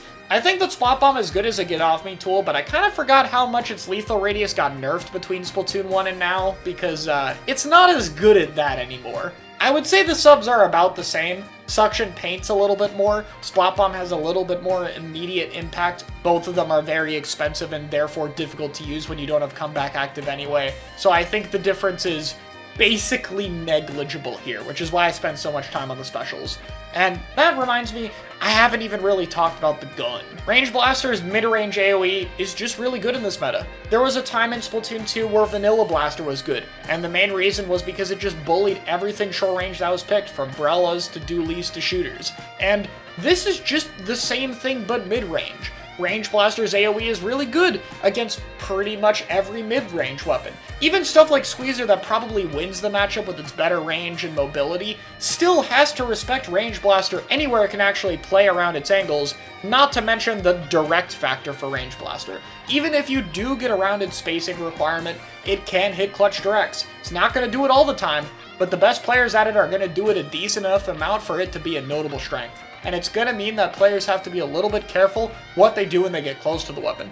Mid-range weapons being in the same general spacing range and having a bit more limited mobility means Range Blaster has a much easier time finding weapons in the range it wants to. It also works very well with these weapons. Bucket and Stamper both easily combo with the weapon, and that's not even mentioning Pencil, which both does that and paints it in. There's a lot of sources of chip damage and other fighting weapons with similar range values to Range Blaster that it's not just good against, but works with. What I'm trying to say is, this meta is basically perfect for Range Blaster. Whether it's the specials being picked, the weapons being used, and the style of the game being played, everything fits the way Range Blaster likes to approach the game, and while it does have some counters, they're typically lower down. Stuff like Wiper or Junior are pretty good against Range Blaster, but they're a bit weaker than the typical options. You don't really need to counterpick Range Blaster, but it's not the easiest thing to do it if you want to anyway. Finally, of course, is Bucket. And I have to talk about Bucket more later, but Bucket is the perfect mid-range pair for it. You can also run Stamper or Squeezer with Range Blaster. I quite like Stamper Range Blaster, it's very fun. But Bucket is what makes it really good. You got the flexibility between a painting special on Bucket that can help get you in a little bit more, and a weapon that demolishes short range a little bit better that could be a problem if it gets up close to you. Both range blasters have a lot going for them in terms of a strong area of effect weapon, and next to Neo Splash are the closest to moving up a tier. But between the limitations of the kits and main weapon power just being a tiny bit lower than Stamper and Squeezer, I think that this is where I have to put them. Still an amazing weapon that's greatly benefiting from the meta we have right now. So, just to start off this tier, the distinction between these other top tier weapons and these four to me is that I think these four have a clear, dominant niche on their category.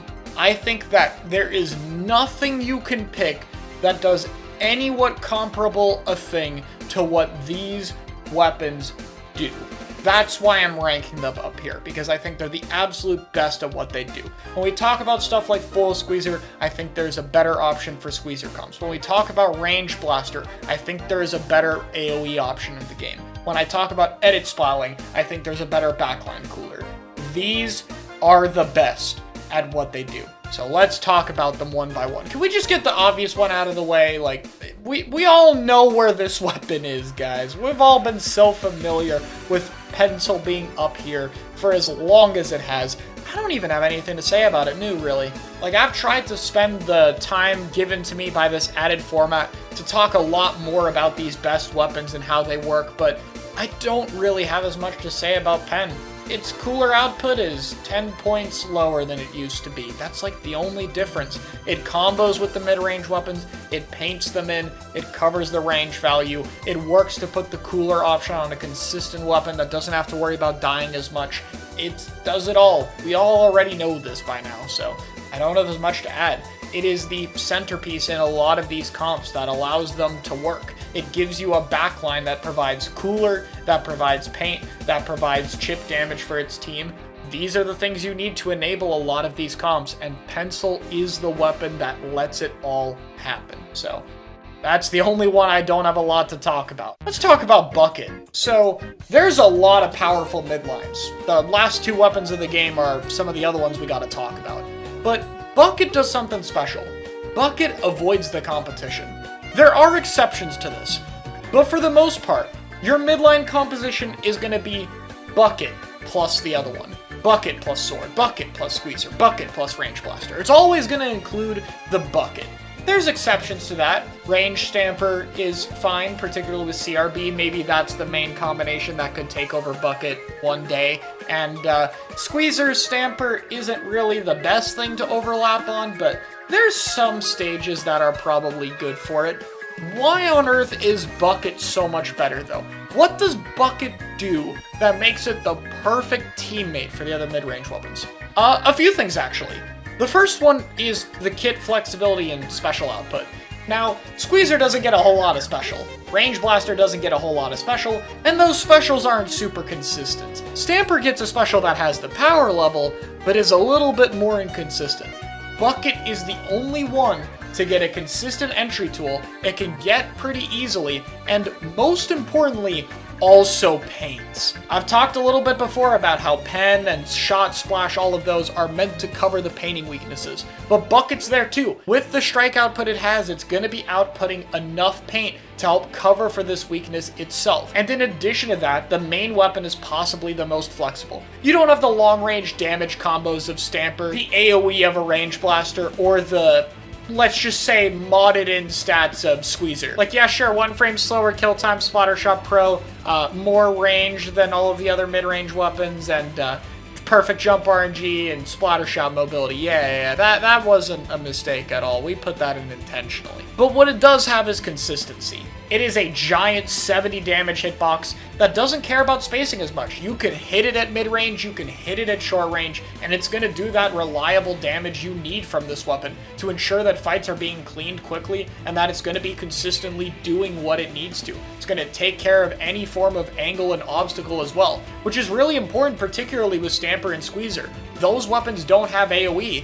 Well, at least Stamper has Burst Bomb to help work around that, but Squeezer in particular has nothing to help with that. So pairing it with an AoE weapon is so important. And Bucket, compared to Range Blaster, is one that's going to cover more of Squeezer's weaknesses. And all of that together is basically what makes it the perfect teammate. This isn't even to mention the Splat Bomb it has. And Splat Bomb on it isn't cheap, but it's definitely cheaper than something like Range. You get 4 sloshes instead of 2 Range Blaster shots. That's a big difference. And even Stamper basically can never throw double Burst Bomb to poke like it used to. So that's everything I gotta say about Bucket. It really just is the perfect teammate. Let's get into Squeezer. So I did just kind of make fun of this weapon's stats for being modded in a little bit. It's a little joke I tend to put out because it does kind of look like that's what it is. But I'm also not going to sit here and pretend like Squeezer is actually a significantly broken weapon. Like, there's no tier above this, an X+ that Squeezer secretly goes into. Let's not pretend. It has problems that aren't a big deal, like its ink efficiency. Yeah, you have to be a little bit careful when you use your wall, but you don't exactly have big downtime without any lighting frames. The actual issue is paint, and the fact that it's just not the greatest teammate. Let's start with paint, because it's more obvious and kind of been the thing they've nerfed over time.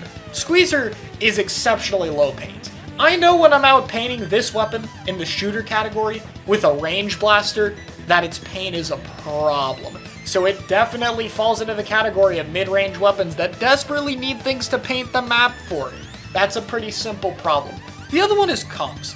Bucket, Stamper, Range. This stuff all works very well chip damage-wise with other teammates. And, I mean, Squeezer could definitely shoot something that your teammate is also shooting and try to get picks with that. I'm not saying it's useless, but Squeezer is kind of a laser beam gun. It kind of just can kill things fine on its own. That's honestly why I like it with 52 so much, because 52 is very similar. And so you can just stack into having some of these super self-sufficient weapons that just kill you for making the slightest mistake in the open.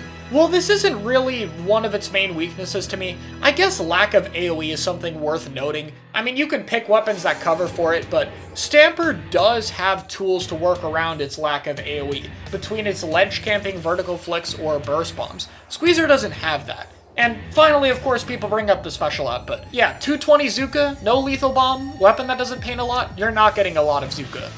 But that's okay, you have the best main weapon out of this entire list. Having Zooka on a Slayer weapon to add on to the pressure it has even more works perfectly for this weapon. It's incredibly strong. I think what Squeezer has over the other mid-range weapons in terms of strengths though, outside of just being a laser beam, is its survivability. This still has the mobility of a short-range shooter, and it has a wall. That means if a Squeezer is spacing properly and aware of other opponents, it's the hardest one of these mid-range weapons to actually kill. It's going to stay alive a long time and consistently be threatening picks from a safe distance. The mobility is going to make it really difficult to take down, both in its end lag and startup, as well as its strafing speed being comparable, literally the same as Splattershot, to short-range shooters. You even have a lot of gear freedom on this weapon. You can run stuff like run and swim speed to enhance this. I've even seen Squeezers like Atomic use Thermalink just to be able to track people to get stray hits on. It literally has the least amount of gear dependency out of anything at the top.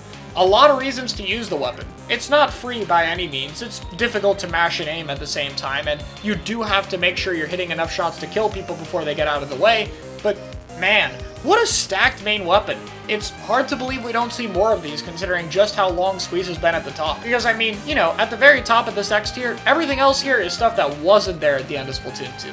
But Squeezer is. Squeezer's been at the top for a while, and unless if nerfs hit it a bit too hard, I think it's gonna stay here. Finally, a Splatana Stamper. What can I say about this weapon? It started off being good for its object shredding capabilities in crab meta, but since it got its Zipcaster buff to make its special truly threatening, it's also thrived in cooler meta. This is possibly the hardest weapon in the entire franchise for Splatoon at the highest level. Between things like the weapon's different travel speeds, aim you need to be able to hit up close, and of course, just everything to do with Zipcaster and the ink management of burst bombs and an ink-hungry charge slash brings a lot that you have to deal with. But this weapon's got a lot to work around too. The Charge Slash is great at ledge camping, it does a consistent 70 damage to work with pretty much anything else, and has a lot of range, with the only real downside being its slower travel speed and ink efficiency. This makes it amazing under ledges, and it's also a great poking tool that has a decent amount of paint output. The Horizontal Slash can still match most mid-range weapons, doesn't have too bad mobility, is pretty light on the ink efficiency, and decent for painting when you need to. It's a flexible option that you can also use as a quick combo tool careful with the charge slash. And that's not even mentioning up close charge slash. If people are tired of dealing with you at mid-range, they also have to be careful not to get too close. A Stamper that sharks in can get quick kills with its up-close charge slash that even comes with a dash for added mobility. And on top of all of this, it's got a good kit. This is the burst bomb midline out of everything here, and that's a scary possibility. Not just because of its synergy with other weapons, stuff like Range Blaster and Bucket that it works with, but also due to the fact that it works well with the main weapon, allowing it combos that the horizontal slash can't reach, as well as ways to deal with its lack of area of effect, giving it places where giving it the ability to pressure people behind corners or chase kills that would normally be out of the weapon's attack range. And then finally is the Zipcaster. Between the main weapon's mid-range pressure as well as Zipcaster's combo damage with it, this is a threatening option to get behind enemy lines, force people to turn around, and pick the fights the weapon wants to take. And damn it, this weapon's cool. It's really, really cool, and I'm glad it's at the top. I'm a little biased here. I don't play the weapon anymore. I don't think I'm ever gonna main it because it's just not really something I'm best at. But damn, this weapon is cool. I know it has a lot of strengths I just talked about, but it's got its fair share of flaws too in the difficulty department. It's a weapon that, as powerful as it is, you can't get too greedy with it. Between its ink efficiency pains and speed issues, it does have enough downsides to where you have to really know what you're doing. This is a one-trick weapon more than anything else. It's something you have to dedicate your time to and really know exactly how the main weapon works. But if you're able to do that, and if you're able to get very consistent with the main weapon, what you have is one of the most flexible toolkits in the entire franchise, capable of the coolest plays you've ever seen. I can't think of a weapon more deserving for this tier than that. Well guys, a few hours later, we're here. I really tried to talk about the game as much as I could given the added format, so don't click away yet as you see through the entire list. This took a lot of time to trim down this script, so I hope you guys have really enjoyed, and I just want to give some final thoughts on the meta as a whole right now. I know comp isn't super active at the time being, so motivation isn't really in the best spot, and I don't want to make this seem like I'm excusing the game's problems. There are a lot of things that need to be fixed. Some of the weapons in X tier need to be toned back a little bit. While I think it's great that main weapons are very powerful, we have to make sure the ones at the top aren't restricting comps or choices too much. I think the best type of midlines for this meta are stuff like Stamper and Bucket that end up enabling a lot of other options, and that's the kind of thing we should look to balance around. There are specials like Zooka and Strike that have a lot of problems that should be addressed when nerfing them. There are plenty of options in mid-tier and low-tier realm that could really use buffs in the main weapon department, and more importantly than the lower down weapons is honestly the buffs to high tiers and other cooler and backline options. There are some midlines that could easily join the meta like Dually Squelchers that would be amazing for it because they provide unique approaches to what's going on right now. Dually Squelcher has a lot more self-sufficient paint while having mobility and more unique kits, which are important trade-offs to a lot of weapons that kill very fast or have area of effect. And stuff like Bamboo could provide more options in terms of matchups against some of the more powerful main weapons. Cooler options like Dynamo Roller and H3 would fit naturally well in a midline meta, as well as create more options to not use Pencil. And of course with the Anchor Roll, buffing other options like Splatlings, Dowser, or Explo would be a great start to provide more competition to Pencil outside of just nerfing that weapon. And most importantly, whether it's different kits for stuff like enabling backlist, more cooler options, and just more options in general, we could really use either third kits or things being improved in terms of the strength of sub specials and main weapons that are a bit weaker to enable more options.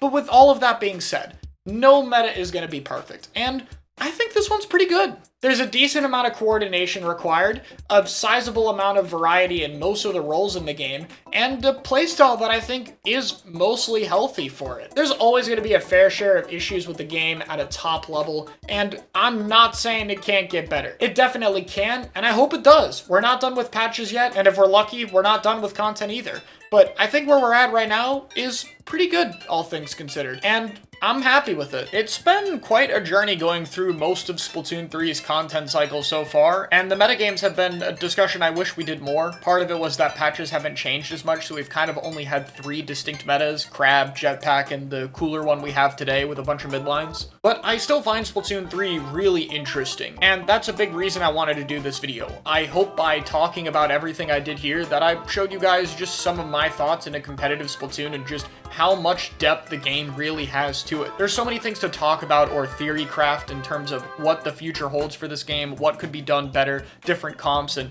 all of that stuff. And that's always going to be something that intrigues me a lot as a competitive player. I like solving this game or thinking about how everything fits together, and this was my biggest project to doing that ever. I have never been able to talk this much about the balance of the game before, and so I just want to wrap this up by saying thank you once again to everyone who has watched this. If you enjoyed this format, let me know. I have no idea if I'd be able to do something like this again, especially if there's third kits. I mean, oh my god, how long would that ramble have to be? But I'm really grateful to be able to do this and to talk about the game and have so many people care about listening to my nerd rambles. It is much appreciated. But with that being said, I think I've said everything I possibly have to say. Thank you so much for watching. Be sure to subscribe or become a member if you want to support the channel. It's all very much appreciated. Thank you once again for watching, and have an amazing day.